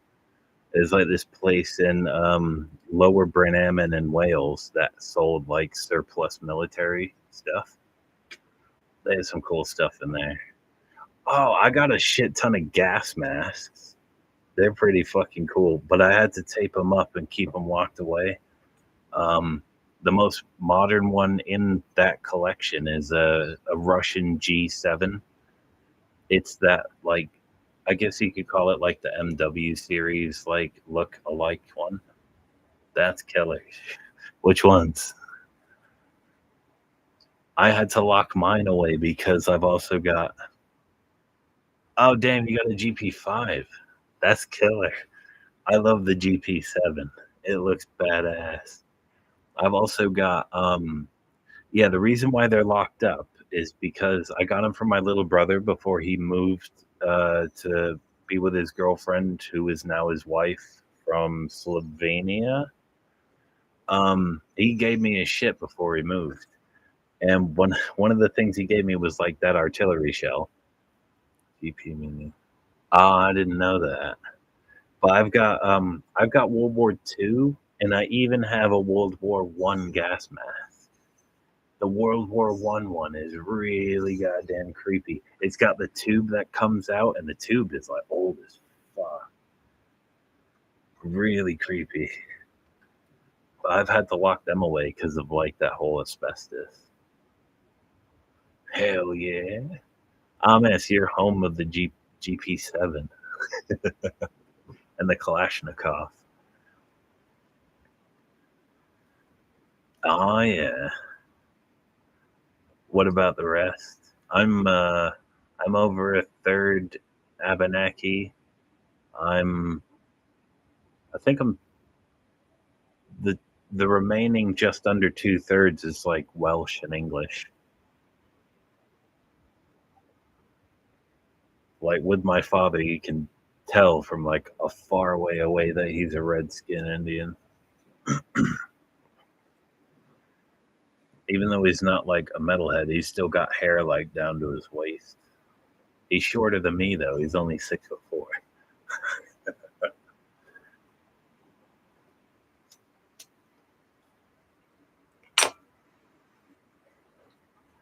Oh man, I also got shit like this. 25% Bulgarian. I know that country.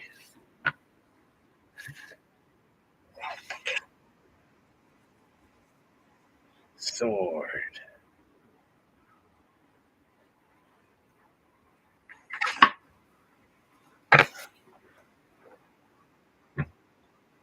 It's not sharp because I like to play with the sword. I've also got a Viking axe.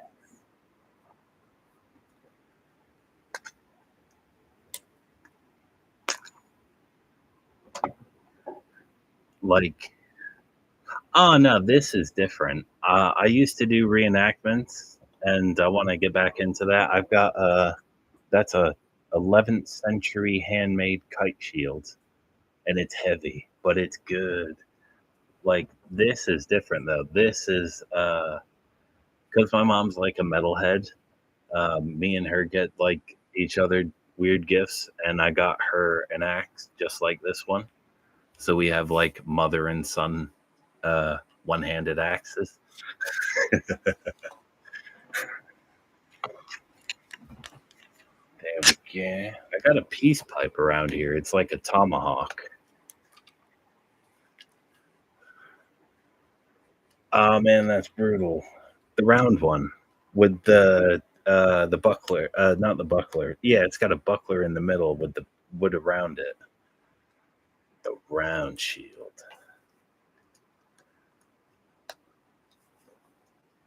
Oh, there's my tomahawk. I dropped it. So my mom got me a mace. Ah, man, that's killer.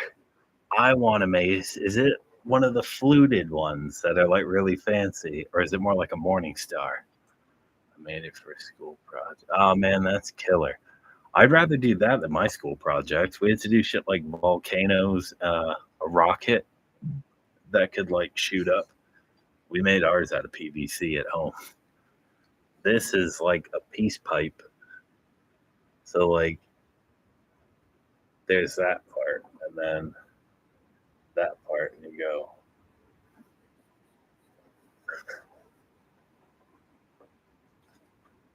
Yeah.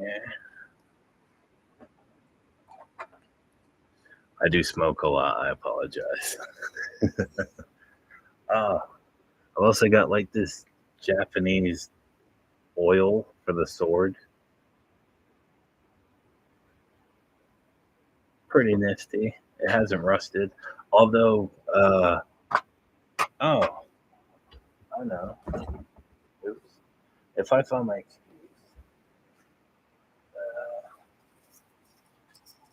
my keys,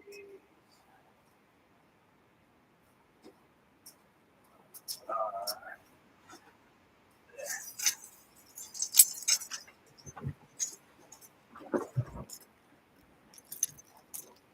I don't believe in belts anymore since I got this. This is my belt basically that I wear like everywhere. And one time I had the police show up. Uh, there was like 5 of them with MP5s, and I slept through it. I only found out from my neighbor the next morning. So I had to take this down there and show them like they've all been shot. Some of these used to be tracer rounds, but I like the ones with the heads because they look cooler than my little brother had them without the heads.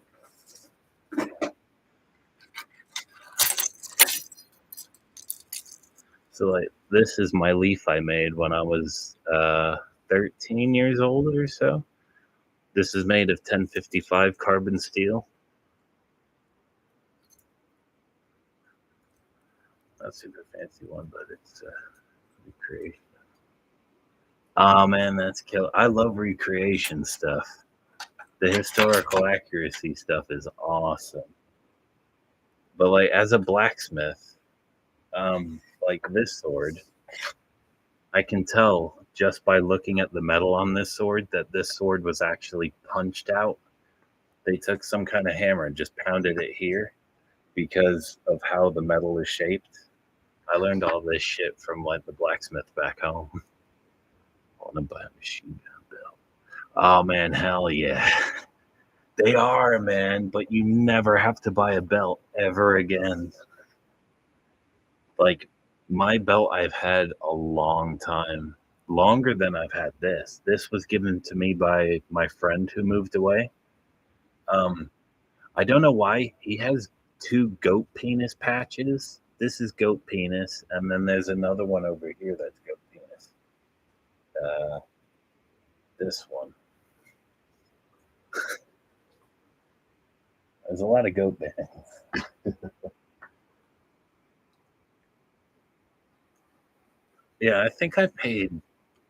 When I bought my bullet belt, I made sure I bought a much bigger one than I needed because I wanted to make a wristband out of it. But because they're 7.62 millimeter by 53, I think, it's not very wise to make one out of it because the bullet tips just like they catch on your hand. It's really annoying. I kind of noticed that with my gauntlet too. I got a spiked gauntlet that runs from like here to here. And like whenever I'm playing guitar while wearing it, the leather digs into my wrist and it's fucking annoying. Damn. Fuck, man. I think I only paid like 79 quid for mine, but I got a really big one. Like I wanted it extra long. The bullets are cool.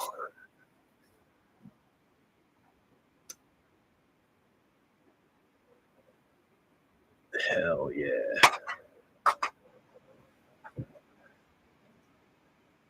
Seen down the road from the farm I lived at before we left the US and came to here. There was this, I think it was about 2 miles down the road. It's a bar, but it's a bar that only combat veterans who served in combat on foreign soil are allowed to enter. So if you're a civilian or a military veteran, but you haven't served, if you're the veteran, neither of you are allowed in like, at all. But outside, they have a Sherman M4 tank, like pointing at the road. Swastika, I'm sure. Oh, that one? Oh no, this. This is like Elden Ring, the game before Elden Ring. Bloodborne. It's a video game from Japan. That one's got weird stuff on it too. Oh, Japanese. I think you're the first person to notice that. I don't think anyone's commented on any of my videos when I've worn this and been like, is that a swastika? I mean, I think it is, but in like the older sense of the swastika.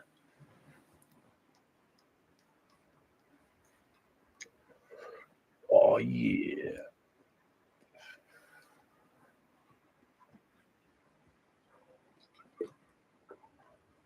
I also got shit like this. This is a big one. It's a really old one, too. I got like 3 of these. Different sizes. Always wanted to play Bloodborne. Oh, me too. I'm still stuck on the goddamn. I pre-ordered Elden Ring, which I never ever do with a game, because I saw those walking mausoleums and I was like, oh, dude, that's like the coolest thing I've ever seen. I have to play this game. And it turns out it's a ball buster. Like, that game is hard. I've sunk 600 hours into that and I still can't beat Radon. Like, the final boss of the DLC, the Dead Light version of him. Like, he is insane. I know, it's all good, man. My spelling's atrocious and I only speak English. especially when I get tongue tied or especially spelling. I'm a terrible speller. See, that's better than me, man. I know English, and that's all I know. I have tried learning stuff. My oh yeah, one of the bands, the other bands that I've got an autographed CD for is Entoria. Is that an I?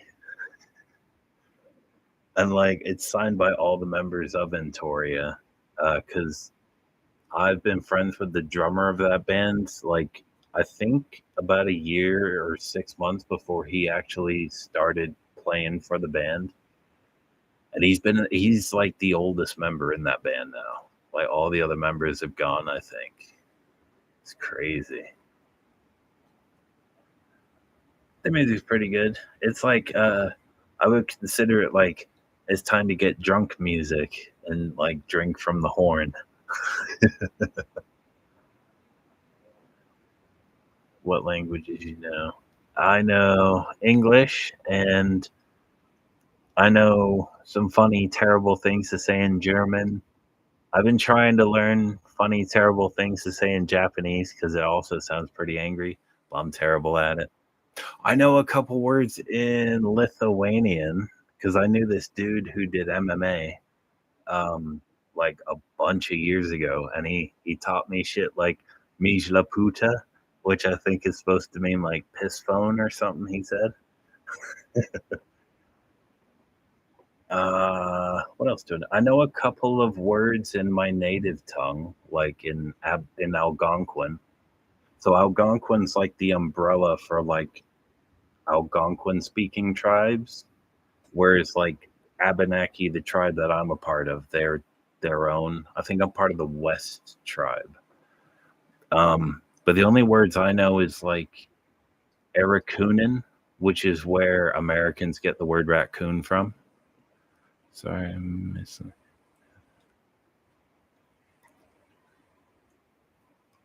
Oh man, it is a nightmare. I've been stuck on fucking the same boss at times for fucking months, and I've been trying, and it's like, oh god,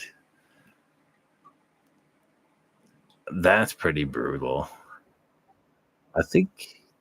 Oh no, I knew a Swedish guy. That Swedish guy pissed me off. Like, yeah, the one on. You don't send a dick pic to like someone's girlfriend, man. That's fucking weak. She told me right away. I appreciate her for that. But that's pretty brutal. I think I know a couple bands from Finland. Not personally, but like I know bands I listen to from Finland, I should say. You know, what's Ugric? The second part? I do apologize. I'm a bit drunk, and I usually get drunk off the neck of a Budweiser, and like I'm having sips of this. Speaking of which, best friends finish. I'm gonna speak Swedish. That's brutal. I mean, I bet they get snow like we get back home. In fuck where I'm from, the temperature like it's stupid. In centigrade, I guess it'd be like -20 in the winter, and then probably even colder than that, minus like 25, maybe 25, 30. And then in the summer, it's gotten up to like 45, 50 centigrade. To me, that's like, so the lowest I remember in Fahrenheit was like 20, -20 Fahrenheit. And then the hottest was like 116. That was a hot day. That's when you sit in the car for a second with any bare skin and you burn yourself bad. Oh, damn. It's strong. I wish I could learn more languages, but I'm not good enough for that. Is it race from Earl? Oh, I've heard of Earl. Or am I saying? I'm not saying it right, am I? The Ural, I think. Yeah, that's pretty brutal. So wait, where are you from then? I'm originally from the U.S., but like I live in the UK for almost half my life. It's been a crazy 15 years here. Absolutely.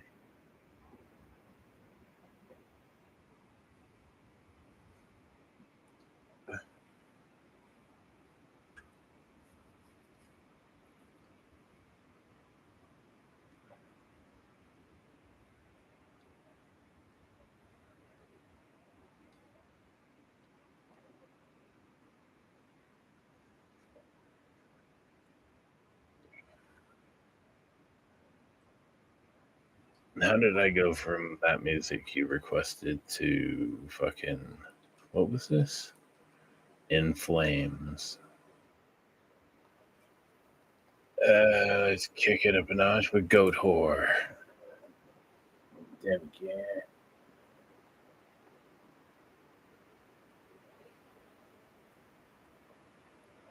Oh man, my brain is sped.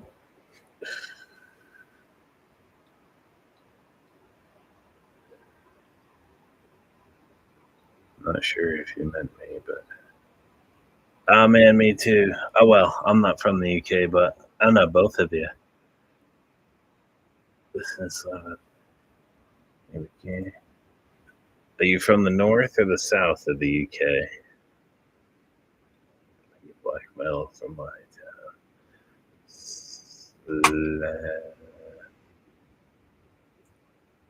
Slavia. Ooh, there we go. I don't know if I'm in the middle. I'm in uh I'm in Milton Keynes. It's very dangerous around here. There's always like stabbings. I've seen hit and runs. There was a murder outside my flat. I think a few years ago, some lady was stabbed to death on the bridge. Um, there was a murder in the bushes at the last place I lived at the YM, and I only realized because like I was hanging out with my friend and we looked out the window and they're like, "Oh, dude, come look at this! What the fuck's going on?" I'm like, "What is it?" And there's police out there with fucking blue gloves on, like rubber gloves, like looking through the bushes and shit. And then about 2 days later, we found out that a guy owed a drug dealer money, and he beat the guy up and then dragged him to the top block, and then apparently like stabbed him repeatedly while he was in the guy's flat slash apartment. Oh yeah, and this is I hope it understands that that is a special version. Nevoli.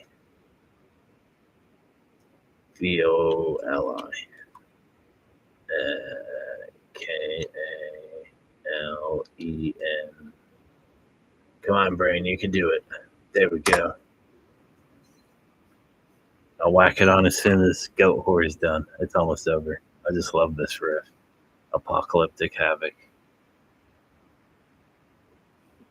Oh man, there's tons of fucking like crazy shit that goes on around here.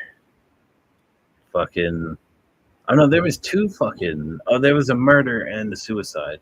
Oh man, last was it this year? Was it last year? I think it was this year. It was like spring. Yeah, it was like springtime. And we were walking across the bridge just over there, me and my girlfriend. We just gone to the store to get some drinks, like soda or whatever, Red Bull. And I'm putting that song on there. There we go. And it was the most fucked up, creepy thing I've ever seen in broad daylight. If this happened at night, I would have fucking shit myself. There was this lady wearing all white. It was like a gown in all fucking white, and she was wearing white socks. It was pissing it down with fucking rain. And she was covered in blood, like, all over her hands and carrying a goddamn knife. That shit was fucking crazy. And then she tried to jump over the barricade and, like, some other dude stopped her from jumping and shit. Like, that was fucking nuts. This is very heavy. I wish I could play the drums like this. The best I could do with drums is fucking Toxic Holocaust did a song called Nuke the Cross, and that's the fastest thing I could play on drums. Unless you count like what is it? Darkness imprisoning me after you are right there. Oh, it's a Metallica song and it's got double bass in it, which is really rare. I can't remember the name of the track. I think is it one? When it it's one when it picks up and the double bass kicks in. I could play that.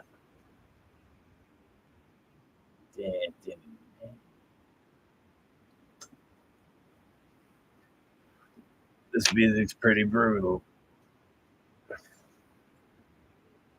That drummer's crazy.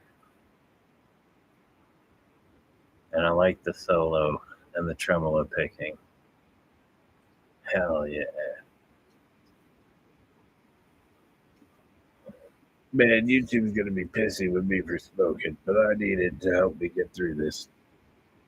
Give me the courage to. Oh yeah. That's what I do when like I try and record stuff. I realize that I gotta go on camera. So I try and like chill my brain out a bit before I'm like, right, I gotta record shit, man. I said I would record something. I gotta do it. Then I feel obligated. Then I'm like, fuck. So I'm like, I'll do this. Chill out with guitar, and I'll do it.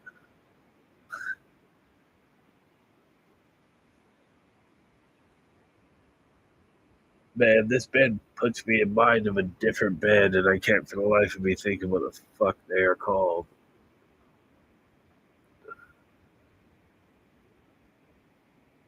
And it's definitely not the same band. I know that for a fact. But yeah, this is fucking brutal. I like this. Good recommendation there. I prepared myself with pre-wraps.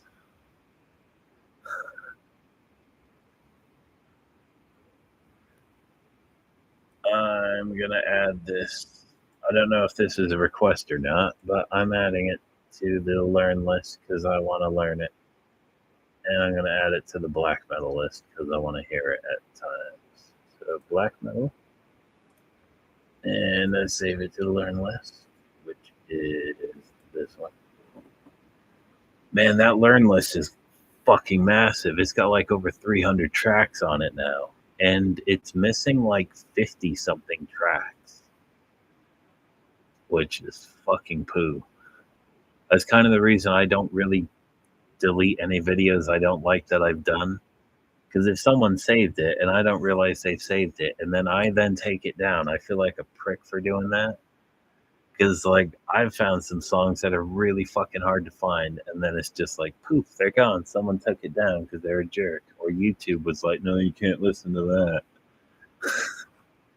Hate when that happens. I got so many tracks that I just don't know anymore because of YouTube. I used to have like this massive list, and I think it's got like 250 something tracks on it. And then I decided, fuck this. I need to actually break it down into subgenres.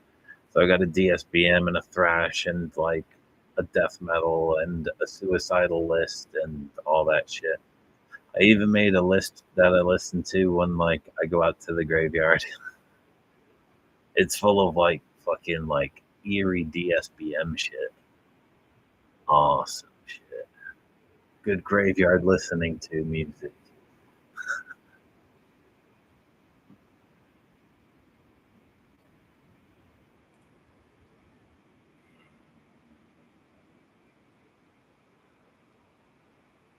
This is brutal.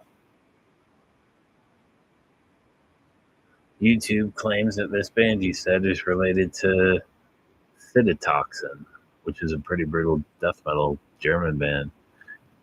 Brand called. I'm about to find out. Sometimes I'm really terrible with names. Brand. Nope, there's no D. IKL. Nope. ALD. There we go. I don't recognize most of this, but this looks familiar.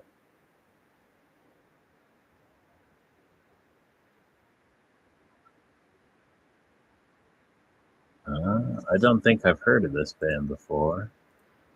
I do have a favorite Russian band. I just need to find it. Playlist. I think it's under my like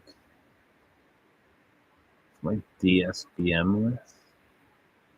What's the name of my music? Indie, thrash, death, folk metal, suicidal. Here we go. Right. I'll know it when I see it. I found it. I will type out the name because I have no idea how to say it. Okay. That's an L. Here we go. And the song is called. It's called. I spelled it wrong. Lamento.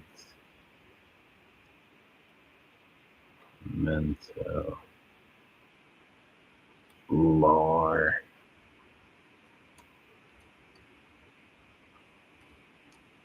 There we go.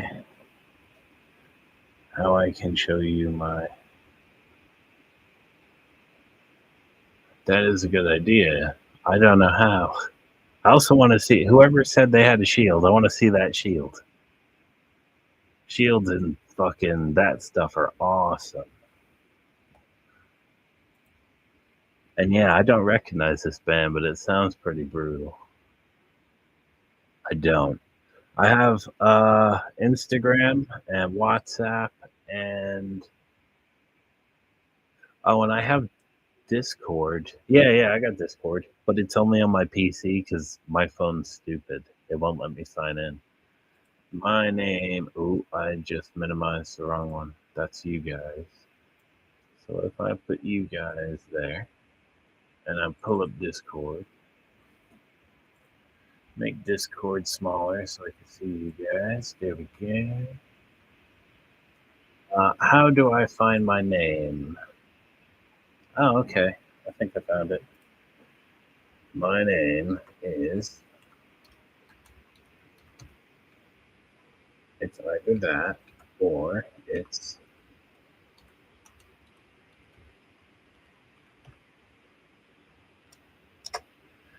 It'll be one of those two names. I think it might be the second one. You'll know it's me though because it's got my white guitar in the coffin as my picture. There we go. Anyone who wants to add me there can add me there. I don't mind. There we go. I can't help it. I'm close to being able to recover this. Whoever requested me to do it, and I fucked it up. I want to redo it. That FJAER band, 11 Days. Oh yeah, I could just do this. Copy this one, paste it. Yeah, use that brain. That's the one.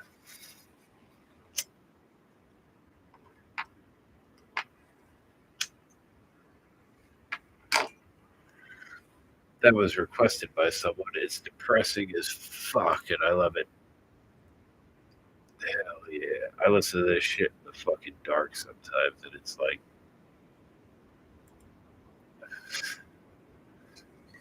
That sounded fucking emo, but it ain't emo. I think this is DSBM. Did you find it? Oh, that was the wrong button. My VPN don't work. What's a VPN? I got the brain of like a 90-year-old. I never played a video game until I was 8. I was 19, I think, when I first played a video game. Minus Stronghold. I had that on the computer back home. That was fucking awesome. Oh, that was when I was a teenager. I spent my time playing with sticks and hanging with the horses and playing in the woods. Sticks or rifles.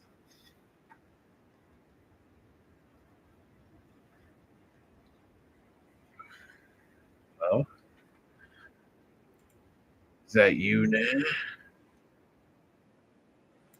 There we go. Accept. There we go. And then I do this one. And I do this one. And this one. And then I minimize this one. There we go. Killer. I accepted it. Hell yeah. I think the only thing I collect is like playing cards. I think I've got about 70 decks of playing cards. And then I'm also a bit of a nerd, and I've got like 3,000 Yu-Gi-Oh cards. There we go. I can multitask. It is not beyond my brain. Let's just minimize this a wee bit. X that one. Put this over here. I never did good in computer class, or Spanish class, or reading class. I only did good in math and phys ed and shit. I'm terrible with tech. That's why I wanted to be a blacksmith. I don't have to work with like technology. I can just hammer away on shit with a hammer. Hell yeah.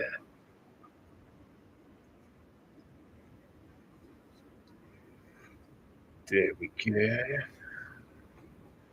No, that's not fair. It's not Halloween anymore.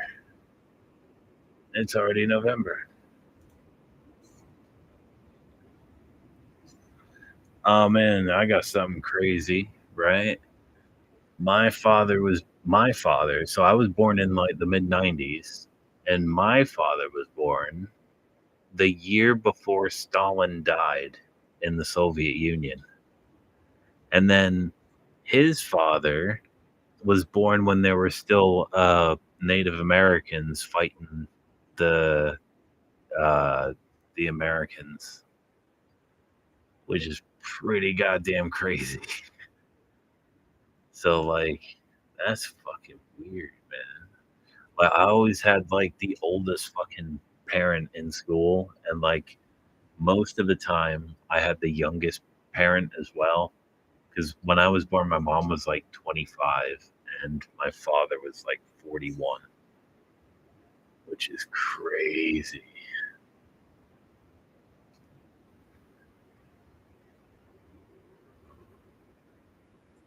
Okay.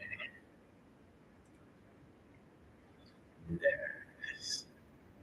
So yeah, like with Discord, I don't have it on my phone, but when my PC's on, I get it. Oh man, I like that one with the sickle. Fuck yeah. We had 2 sickles on the horse farm. Dunkelkeit. Oh, that fucking Burzum album. I can't remember the fucking name of it, but I like that album. Oh man, yes, that fucking Burzum album with the guy like this in the mist. I got a hoodie with that on it and a long sleeve shirt. And that other one with the skeleton and robes and like the white background and all that.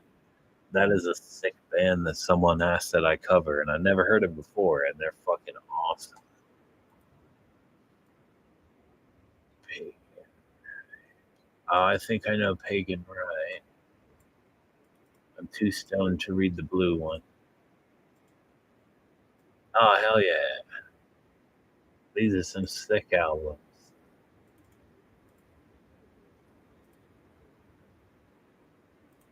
Ah, man, that is brutal.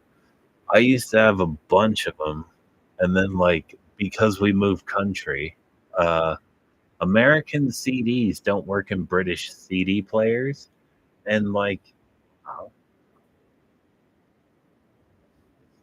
I feel like I've heard that name before. My brother, maybe from my brother. My little brother's got some weird shit in his collection. He's got this cassette tape that's one of 3 that he got from this super underground black metal band guy, like a solo project. And he only made 3 tapes, and my brother managed to get one. It's crazy. He told me that he spoke to Hat, apparently, the original vocalist of Gorgoroth. I don't know if he did. For like 5 months, I was in Zethris with Alex, the guy who founded Zethris, obviously. Uh, the DSBM band from Baghdad. Barbados? I feel like I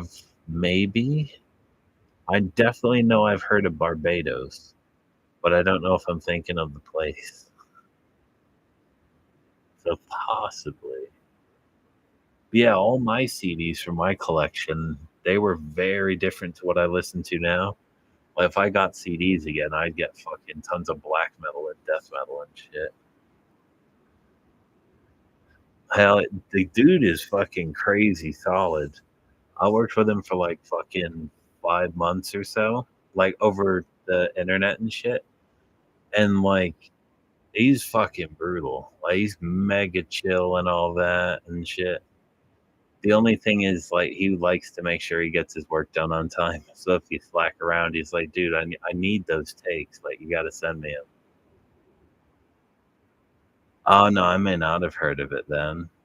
I think the only record labels I've ever heard of are like Epic Records. Uh, come on, brain. I know more than that. Is it? There's some kind of a lot of thrash metal bands are signed with them. Uh, it's not Napalm Death. That's the name of the band. But I swear I know more than that. Just Epic Records. Bro, I need to change this track. So it's putting me to sleep a bit. Here we go. That shit is chilling. There we go. Yeah, I think the heaviest band I'd listen to is probably either Beyond Creation or 1349, I guess. Maybe. Maybe Nahima. I don't know. Maybe not that one. They are heavy, but I don't know if they're the heaviest. They're brutal, though. The double bass is fucking tits.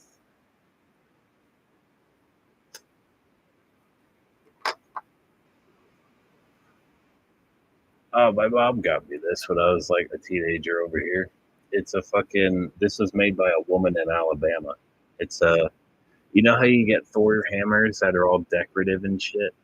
Apparently, these are the ones that they used to wear into battle. Instead of like the real fancy ones, they'd wear these.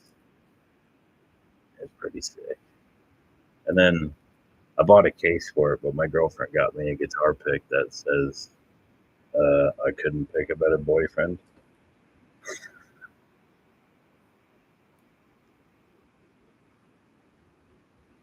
I apologize for smoking so much, but it helps. Oh man, this is a metal guitar pick. It's pretty sick. It gives it a weird sound. Like before I got that, I've been using this. This is a U.S. quarter from 1941, and like this thing is fucked. But I used to use this as a bass pick, and then I've had these for over a decade. They're really, really fat bass picks. But I like fucking. Here it is. Nope, that's not it. I'm boring as shit. Like, these are my favorite picks. These are Dunlop 1 millimeter with the grip because I'm a fucking Butterfingers man. I play with these and like I drop the damn pick all the time. So with the grip, it's like pay attention, dumbass, kind of thing. And then it's like, yeah, don't drop it. Please check this. Oh yeah, nice one. Oh, dude, that kicks ass. I'd love a shield like that. What's in the bag? Is that a bass or a guitar? I'm gonna grab my shield quick.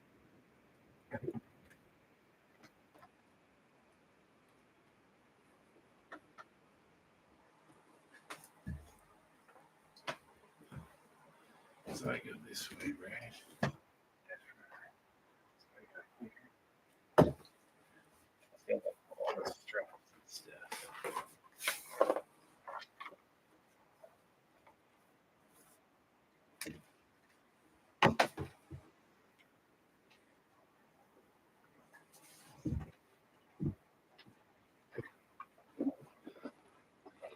Oh, that's wicked. What kind of guitar?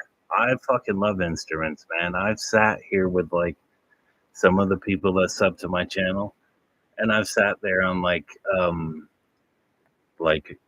social media and shit. We just been chatting about instruments for fucking hours.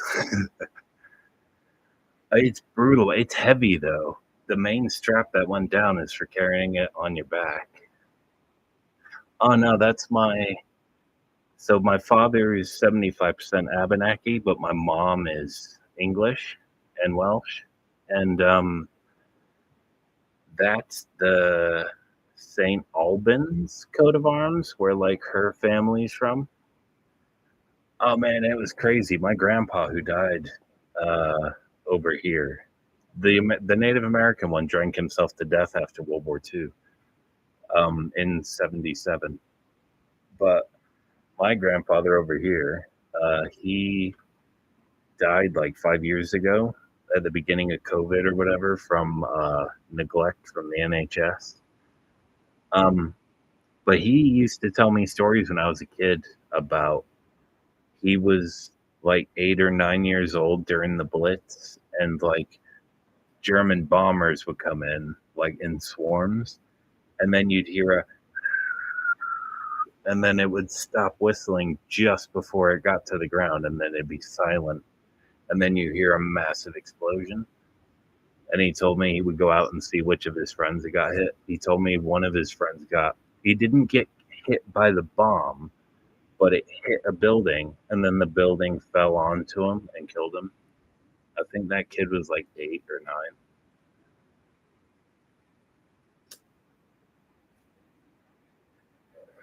It was some crazy shit.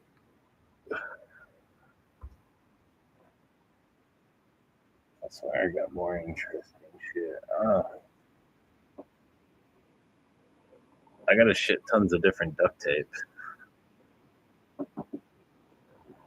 because like they're falling apart, but I make fucking pencil roses. They are falling apart though, which is weak. But she likes them, which is cool. She's been nagging at me. So yeah, what kind of guitar is that, man? What kind? Jackson? Telecaster, Strat, Squire, Epiphone. I almost bought an Ibanez once. Oh man, like the story of this fucking white guitar. Like I went. I this was just I had a BC Rich Trace T. I'm checking that out right now. Oh, Super Strat. I know those. Those are pretty good. Like with this one, I was actually gonna buy a banjo, a 5 string banjo, or an acoustic violin. Um, and then this cost me, oh, well, this and the coffin case. This inside, it's got red velvet and black velvet. They don't make this or that, and they only made 100 of these. This and the case cost me 650 quid back in 2011. I spent 9 to 10 months paying it off. I had to put like a 20% deposit down, and then I had to pay it off over time. And I spent 1 week eating and then not the next for like back and forth for 9 months till I paid it off. And 2 weeks before I paid it off, they let me have it early. And yeah, I was looking for a banjo and or a violin, and then they showed me. I had a BC Rich Trace T War Beast. I love that guitar, but it got stolen off me in Wales, and so that was my second guitar after the KKD. Um, so I went in there. I played a. It was a 1,500 pound uh, Steve Vai guitar. It had a sick fretboard. Like the fretboard was, it was all floral pattern all the way down.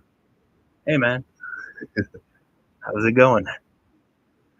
But yeah, it's one of those guitars with the handle in it. It's like built into the guitar, and it had like it was white with like gold hardware. And I usually don't like gold hardware, but it looked cool.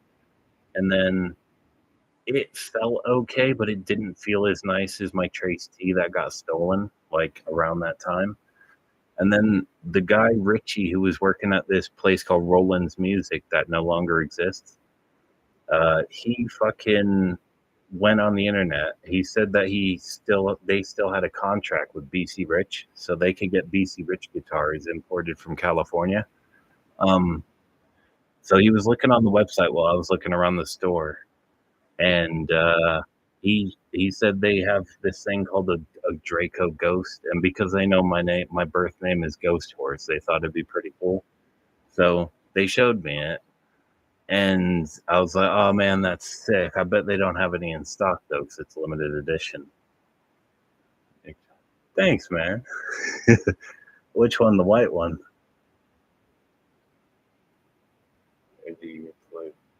Oh, in the back.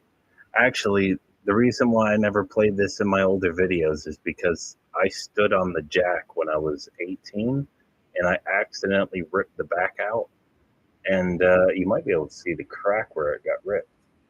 And I couldn't play it anymore because it worked fine, but it was just hanging out and I never got it fixed. So my buddy sold me um, my older guitar.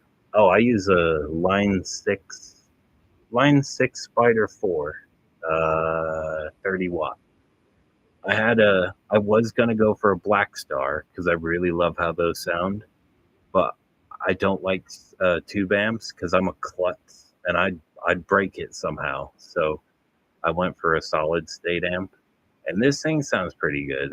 I've been using the same amp for, oh god, almost a decade. And before that, I had the same amp, but it was 30 watt, 15 watt. And when I was living in Wales, where I got it from, this fucking dickhead from one of the flats, I think it was downstairs under me. He grabbed my amplifier and threw the fucking thing down the stairs. The stairs are made of metal and concrete. Holy fuck, I was pissed. But the only thing that happened is it broke some of the knobs off. And so like it still worked. It was crazy. Program for I do that when I record sometimes because I'm lazy. It was for recording like the EP and stuff. Damn. Oh no, I reckon a lot of the newer amps are expensive. Like my Line 6 is the last model they made before they gave it like digital screen and all that preset stuff. Like it's crazy. Oh man, it's getting that way over here too, man. It is absolutely fucking nuts how much everything is going up. I've even heard from some friends back home, like where I'm from, that everything is just stupidly expensive now. It's absolutely crazy. I really don't get it. fucking dumb.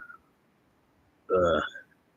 It's like I got so fucking like pissed about it. Not angry pissed, but just like that's a fucking bummer kind of thing. I've been like my girlfriend like encourages me to like do YouTube and shit, which is how I started doing YouTube and all that.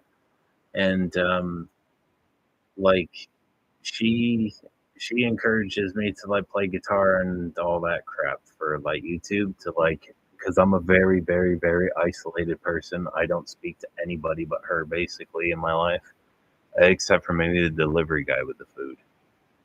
Telegram, WhatsApp, blocked in my country. Oh man, that is ass. Fuck man, even WhatsApp? I thought WhatsApp was everywhere. And YouTube. Yeah, what? Oh man, it's that shit with Ukraine and stuff. The invasion of it and shit. I live in North Korea. Oh man, it's kind of like that here. Like I've been put in a prison cell before for I called my mom a bitch and a cunt and stuff like many years ago. Because I was like, oh, you fucking dragged me here. Life's been fucking even worse somehow than when we were living back home. I got put in a cell for 10 fucking hours. Like, it's crazy. And yet there's fucking rapists who don't get any time in a cell. It's fucking nuts. Come on, man. It's not the best. Oh, nice one, man. Oh, no, don't worry about that. Like, even I fuck up with English, and I only speak English. I don't have the brain power to learn like more than one language. I'm too shit for that. I can barely conquer one. I've got fucking this. This is the first guitar I ever got.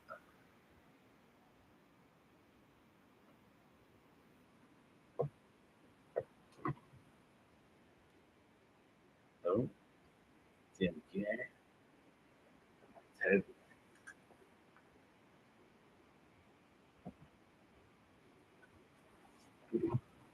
I'm also got. I've lost the other one, but I found one of them. This is my little shrunken head. I got like two of them, but I don't know where the other is.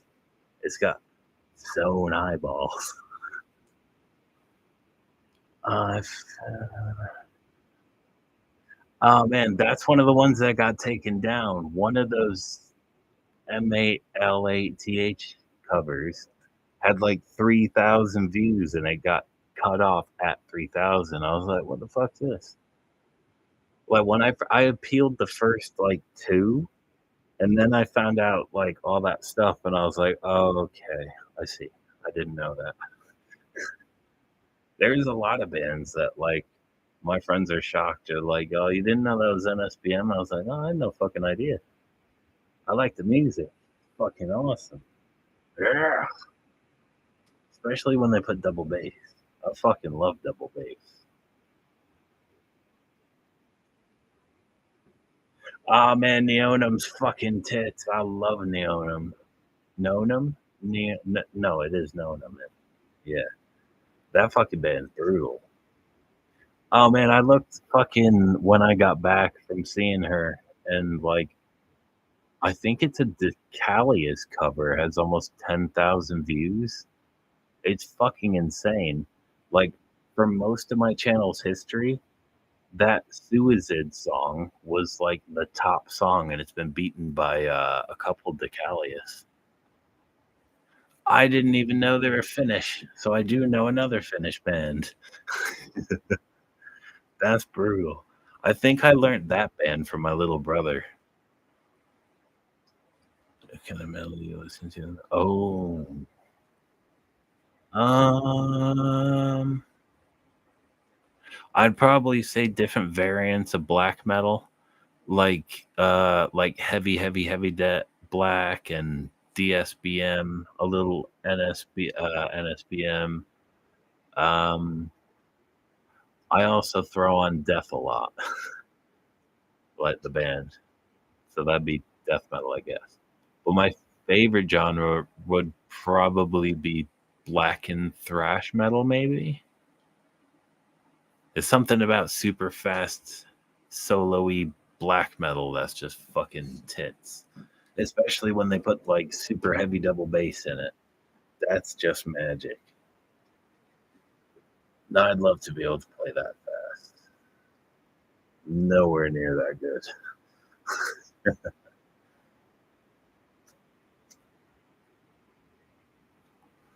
Like shit, man. I only know 2 chords. I know the A minor chord and I know the G chord. And that's all I know after like almost 15 years of playing guitar. But somehow I can like play stuff, kind of. But a lot of my covers aren't really covers, technically, I guess. They're like fucking around jamming, I guess. Oh hell yeah. Fucking I listened to a lot of that shit. I'm pretty sure when Zethris is one of the founding DSBM bands. I mean, I was a bit stupid when I met him. He saw like my Zethris fucking covers way back when my channel was like nothing. And he asked me to like play stuff. This is before I had a computer. This is before I had this little like Motu M2 interface thing for like guitar and shit.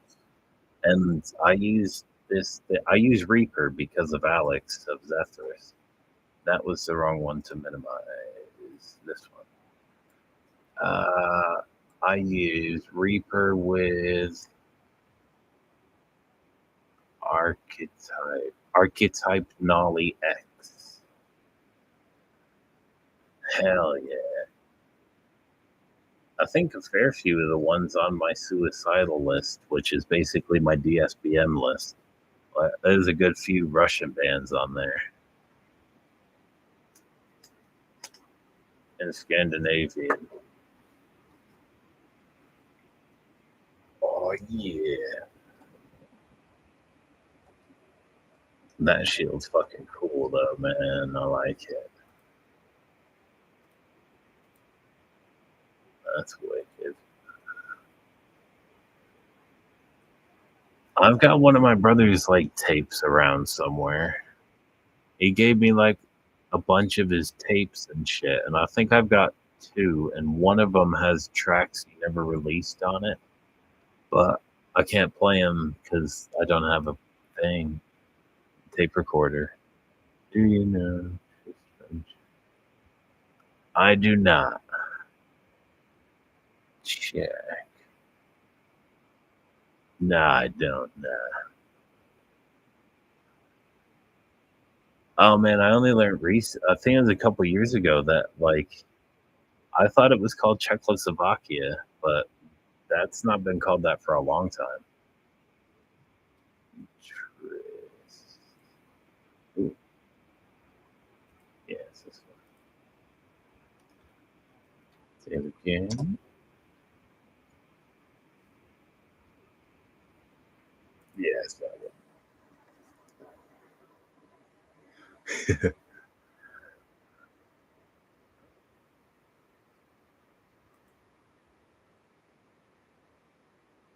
I like this. There you go. Have a like.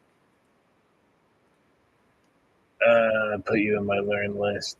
I will put you in my suicide list, which is this one. And I might put this in my graveyard list because I'm liking how this sounds so far. Very depressing. I like it. Damn, this came out in 07. What was I doing in 07? That was my first year in the new school with the prison cells when this came out. Like every single classroom had like this concrete fucking room with this glass up top and shit. That shit sucks. Like you could get thrown in there for fucking anything if you like start fucking around and shit. Some teachers are fucking dicks, like massively. But they had this fucking door that you could only open on the outside. On the inside, there was no handle. I'm listening. I think this is on this. There we go. If I tap in this one, I'm listening to this track. Ooh, there we go.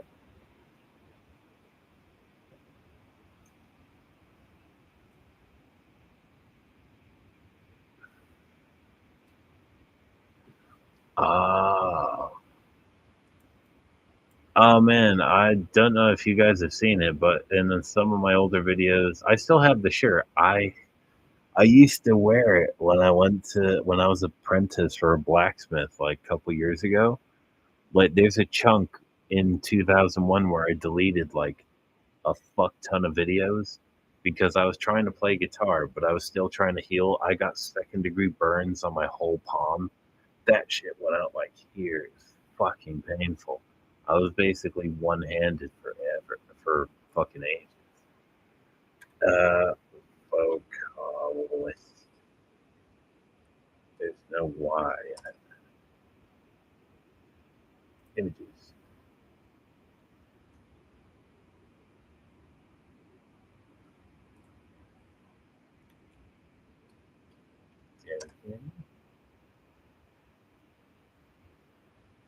I am seeing nothing. But it reminded me that fucking yeah, I've got that Dawn of the Blackheart shirt. I think I've had a couple videos taken down for that. Do you like gothic metal? I hello, and I appreciate it. And I do listen to gothic metal, like Sentenced and Poison Black and stuff. Uh, I don't know Theater of Tragedy or Hanging Garden. I might know Hanging Gardens. I really appreciate it too. I think the most famous band one. Oh man, you might be right about that. Do you know how many times I've had requests for that band? But like that is such a hard thing to cover.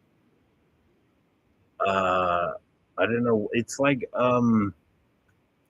Witch Haven for some reason. Like Psychonaut 4, Witch Haven, Satanic War Master. These bands are like really fucking hard to learn.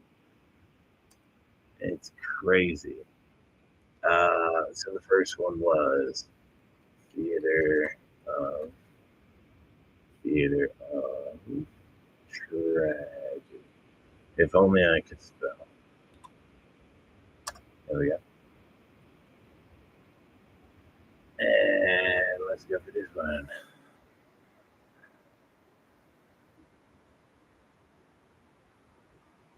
Oh, this one's really quiet.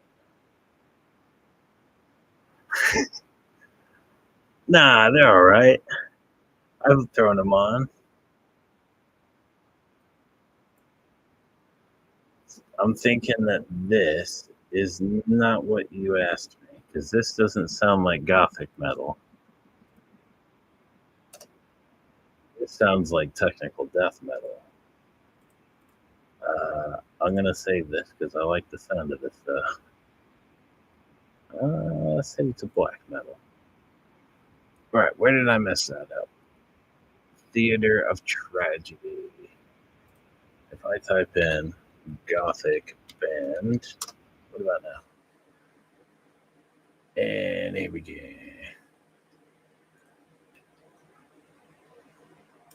Listen. Come on now. Come on now. Adverts is such poo. Give me some coffee. Here we go.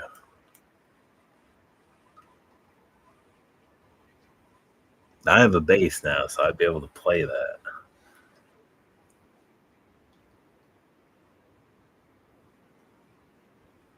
I will save this to learn last, and I'll let it play for a minute. This one.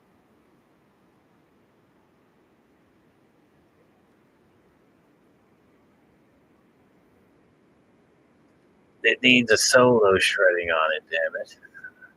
That's what it's missing.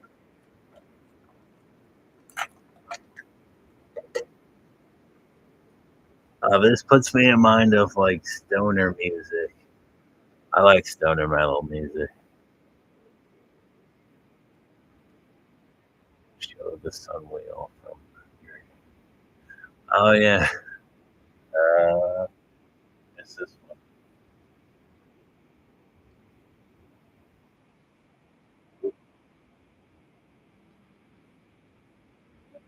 My brain has some kind of problem with left and right.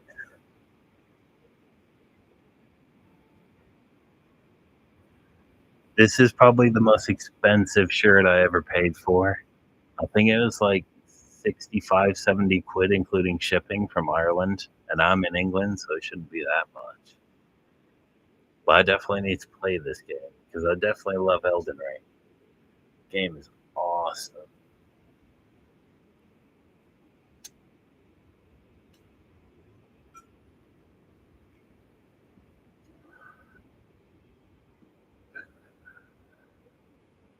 And that's what my buddy Armin told me. He's in Germany.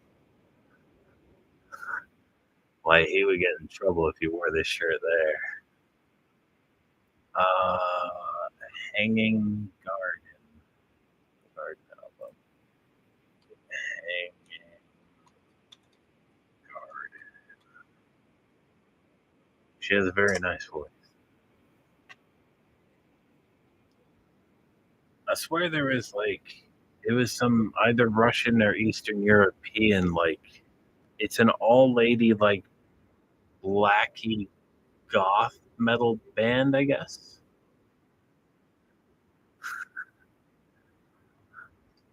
Oh no, it's a peace symbol technically. The game is Japanese. All Hitler did was just steal like an existing symbol. Instead, it's not the cure, is it? No, the band is called Hanging Garden.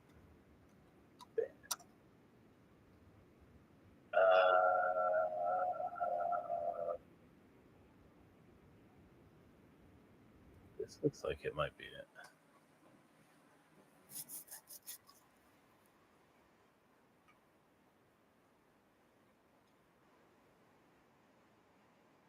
Swear I've heard this before. Hanging Garden, only in my mind. Oh no, you said the Garden album. This is the album. How will you live your life today?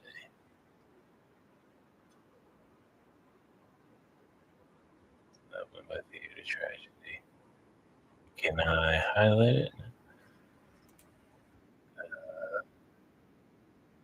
So AEGIS. The interior of a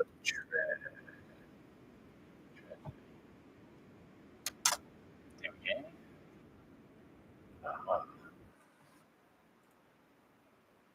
And the other one, Artem Art. Uh, yeah, that's a big. There we go. Oops, that was the wrong button. There we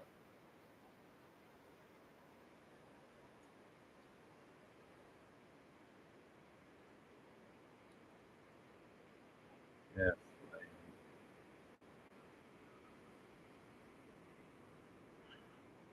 Oh, is that guy that M8L8TH band? That guy.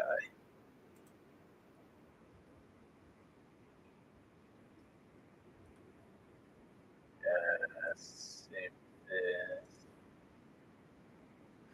ah, I see. Also, I've saved that song requested.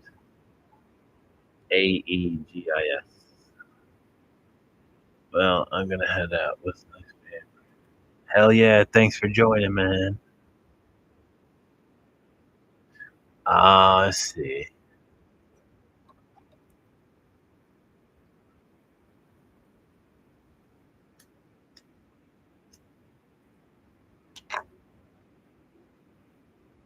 Is this really gothic metal? I kind of see it, yeah. It's kind of weird. I don't know what genre I would really pigeonhole this as.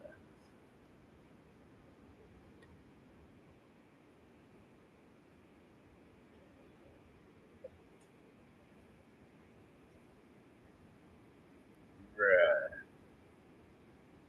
Has anyone else got requests they want me to add?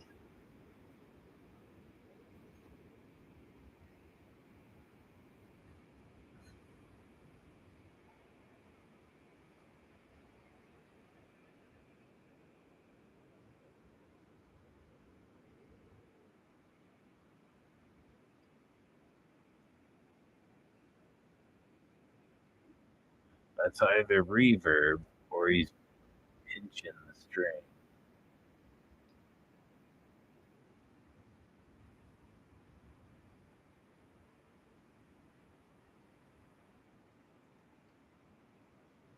Yeah, that does sound too hard.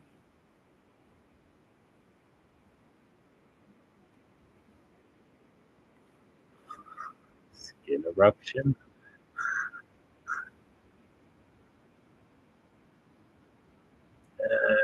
This one.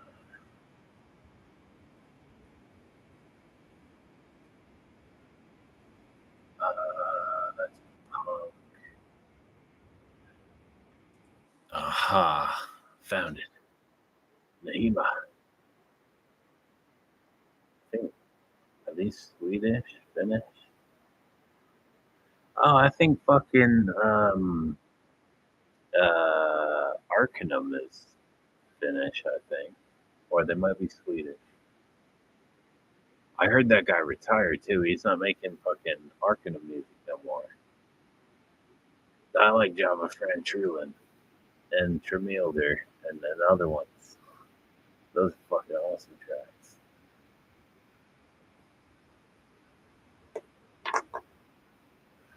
That's all good, man.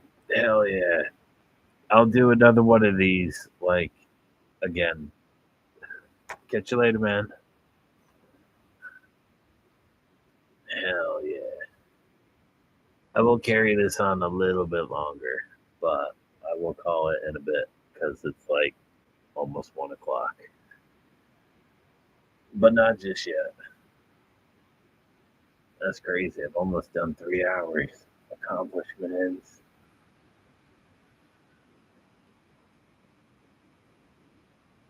Oh yeah. Yeah, so it fucking my girlfriend basically said because her favorite color is purple. She's like, "Oh, you should get a purple guitar next." I would like a purple guitar. I've had my eye on this one for fucking ages. It's made by Schecter. It's like an explorer shape, but it's got more of a cutaway where the arm is like on the higher frets, so you can get in there better. Um, but it went from like 1.1 thousand all the way up to I think it's at 1.6 now, and it's like what the fuck, man. It looks sick though because it's like a purple sunburst. It looks fucking wicked. I wanted one of those Thunder horses that Brandon Smalls made. That was a fucking an Explorer with a silver burst.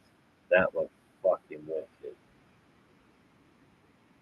And fucking the Razorbacks.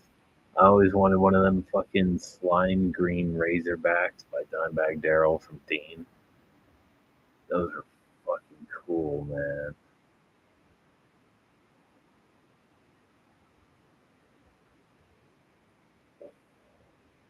But yeah, this bass reminded me of why you shouldn't get a cheap instrument. I can definitely feel the difference with this to like my guitar. And I picked up my old fucking KKV the other day. and I was playing it. The insides are all cut up from twisting the jack. So it hasn't worked in a very long time. And then I let my brother borrow it for I don't even know why I let him borrow it, but he borrowed that fucking Tribal V, and then he let my half sister in his room and grab the strings and slam it to the ground. So where the neck is put, it's got a huge ass crack going from where the neck is around the back to where the strap goes. It is crap. And like that black guitar I used to play on my videos, I got that from my friend for like, he got it from a guy who sold it to him. He fixed it up and then sold it to me for mates rates. He gave me it for like half the price I would have had to pay if it was new. But they only made like 100 of those too, and it's not bad. The pickups in that are Seymour Duncans, and they died, which is why I got this one fixed, because this is actually the guitar I learned to play most of what I know on. When I bought this too, I didn't know how to solo at all, and because it's got one pickup, it's only meant to be a lead guitar. So I basically forced myself to use this properly, I guess, kind of. It helped me learn. And it's weird as fuck, man. This thing's comfy because where this cut is perfect. Like right there. Oh, yeah, like right there. It just fits perfect. Whereas my actual V, it's more like that instead of like this, which is a pain in the ass. This is a passive guitar too. It's not got active pickups in it. It's got a lot of damage from my bullet belt. But I have never damaged the headstock. Like, it is so hard to find a BC Rich with the actual headstock not chipped at all, and this one's in good nick. It used to be white, but because I smoke so much, it's kind of gone cream, which I'm not too happy with. But the feet and shit, it's got some damage. I used to let people like who play guitar play it, and then I stopped doing that because they damaged the guitar way too many times. Such a pain.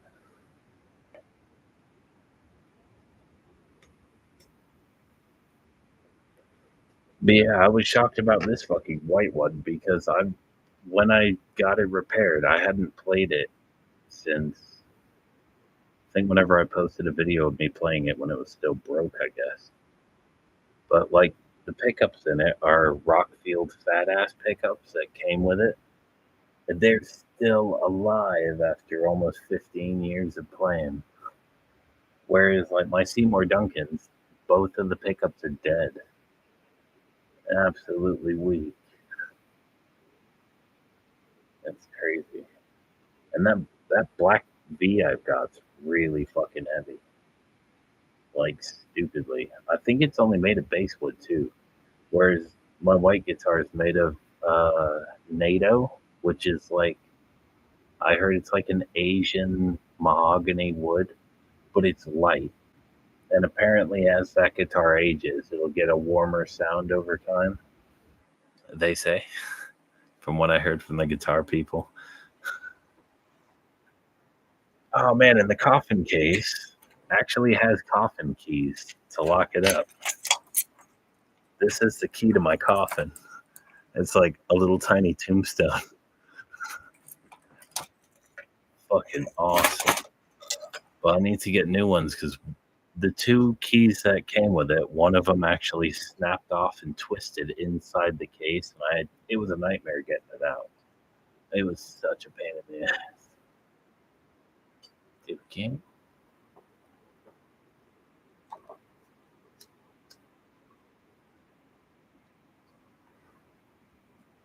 Man, I ain't heard Eminem Arth in ages. This is one of the first bands I learned how to play a solo for. And like, whenever I get stumped, it doesn't always help, But sometimes when I get stumped when you guys like ask for requests and I'm trying to learn them, it helps to fall back on Eminem Art, the English folk band, Steel Ice Band, Sentenced helps. I don't know. It's like the way those bands structure their songs. It seems to help with like learning other stuff, I guess. But sometimes it just like pops in my head. Like whenever I posted that Satyricon Mother North video, I was literally just fucking playing World of Warships, and it just occurred to me when I was listening to it how to play it, and I grabbed my guitar and I was like, no fucking way. So I put the game down and I picked up the camera. It took me 4 years to learn that though, man. 4 years. And then it just came to me one day while playing a game. I think that's happened with a couple songs.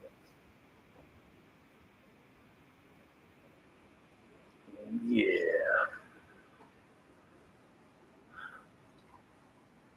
Oh, yeah.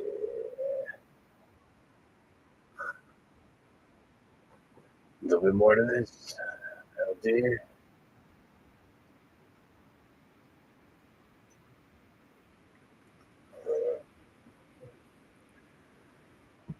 Any more requests from you guys?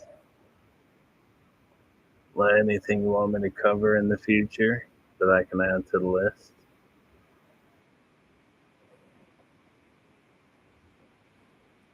Yeah.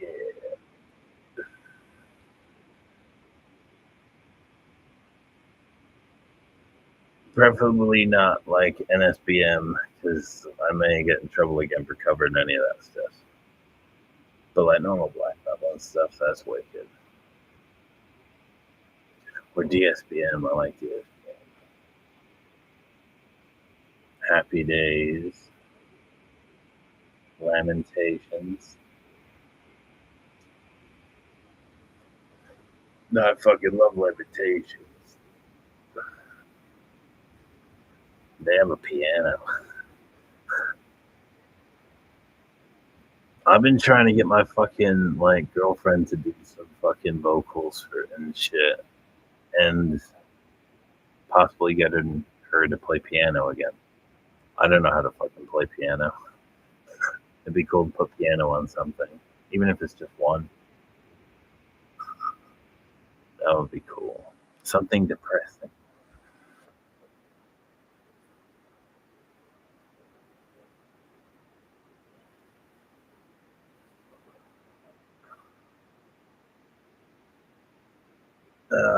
Right. So it's now November. Should I do another like live stream, um, like before the year ends? Possibly. I'd have to make sure I time it right too. Like I almost didn't get back in time to do this today, but I made it. I made it.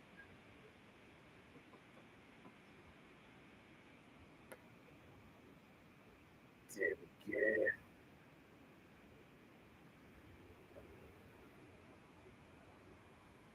I may call it here, only because it's like 1:03 and I'm fairly drunk and stuff. So I might call it, get some sleep and stuff,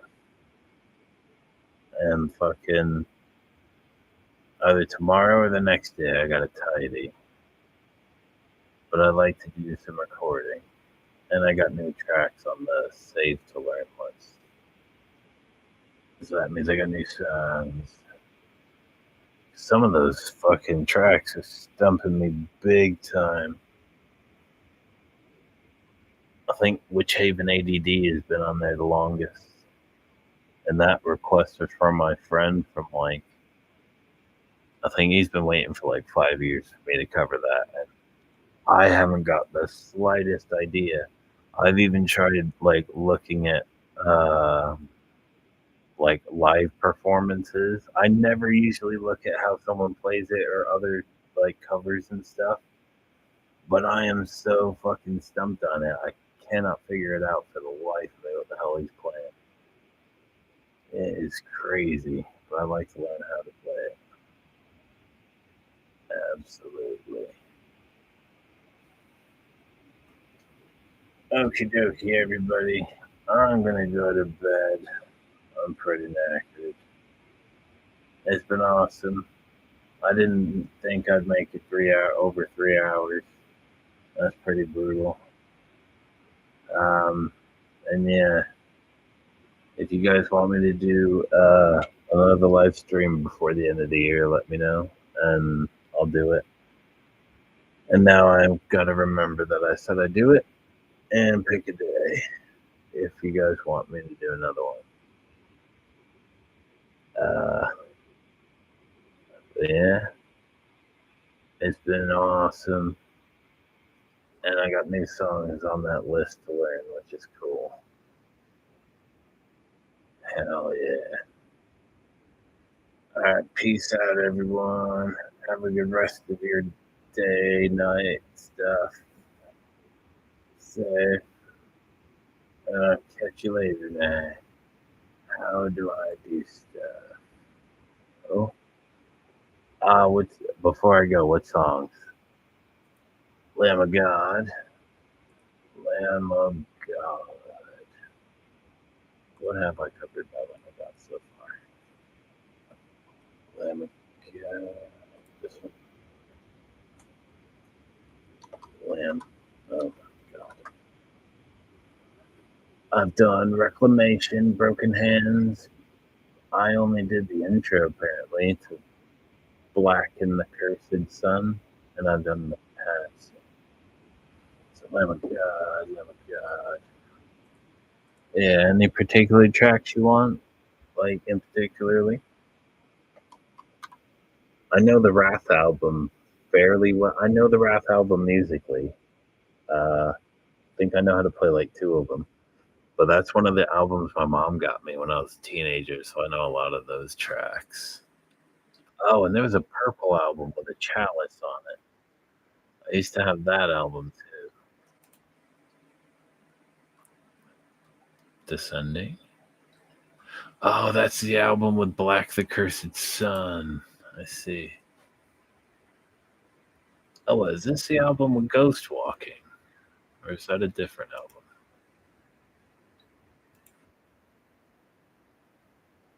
Yeah, let's add this one.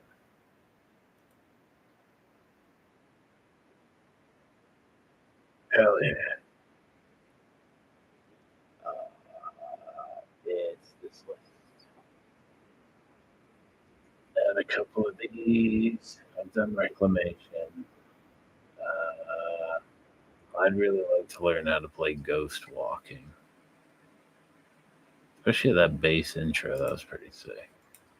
There we go. Lamb of God. Have I really not done Ruin? I've not done Ruin. Let's do Ruin on the list. Save it.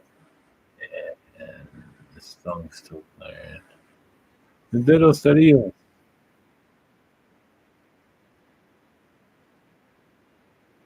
gonna let this song play. I like this song. Hell yeah. Right. Before I close it and end the stream, does anyone have any more cover requests? I'll quickly add them before I end the stream. I'll give it a moment and I'll have a little bit of this while I wait for you guys.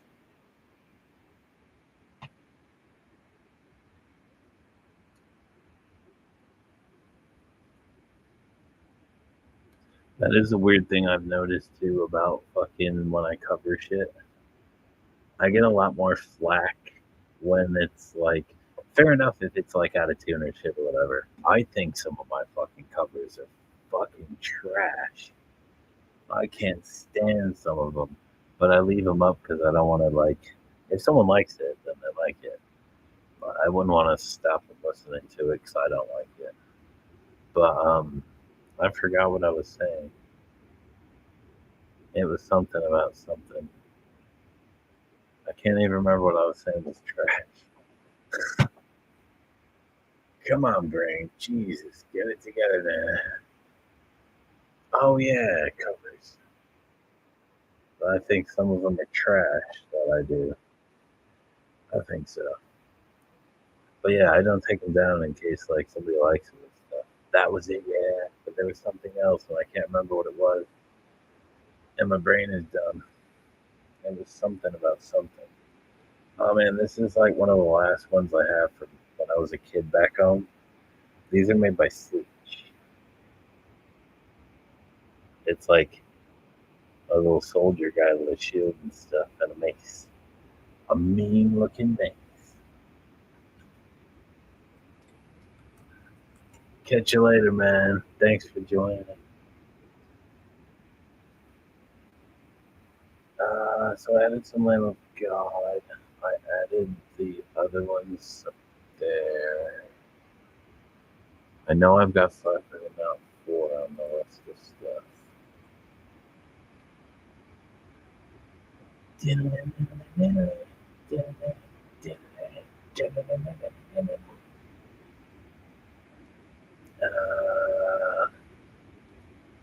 I wanted to add this on there.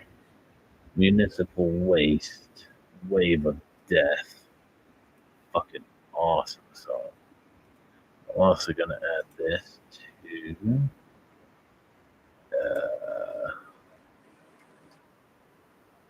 is it more thrash or punk? Thrash metal. You can go on the thrash metal list. Right. Last call. Anyone else got any requests for me to add to the list before I end the live stream? And then, yeah, I'll add them to the list before I shoot. Also, if it's a specific song, I'll need song name too.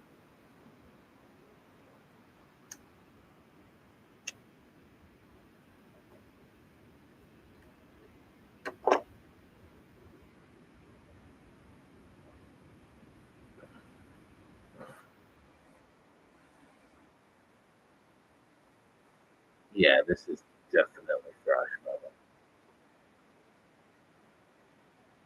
I want to learn how to play this solo.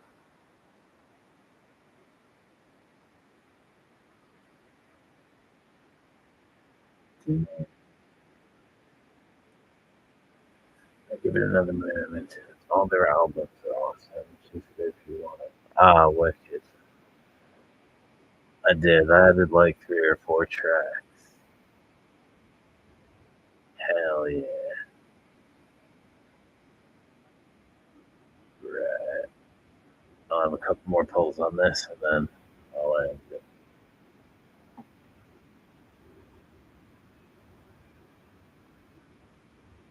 Oh man, that fucking double bass is awesome.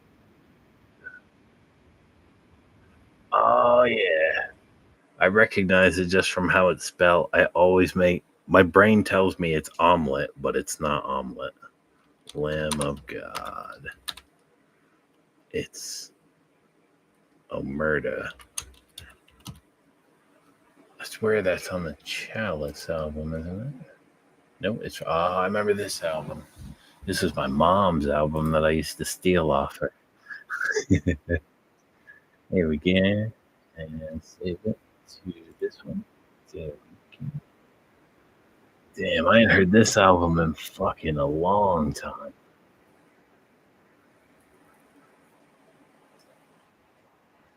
Oh yeah, I remember this track. Yeah, this is the one with a really saggy bass line. Hell yeah.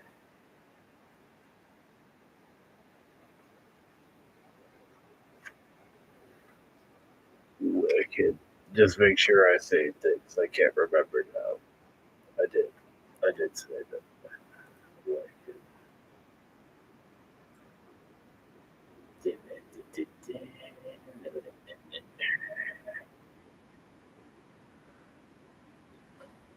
Okie dokie. I'm gonna call it. I'm pretty knackered. Thanks, guys, for joining. It's been fucking brutal. Definitely do it again sometime. And awesome for the new request as well. And I'll catch you later. I'm off to bed. Safe. Peace out. Oh, that was the wrong button. There we go. Later, guys. There we go.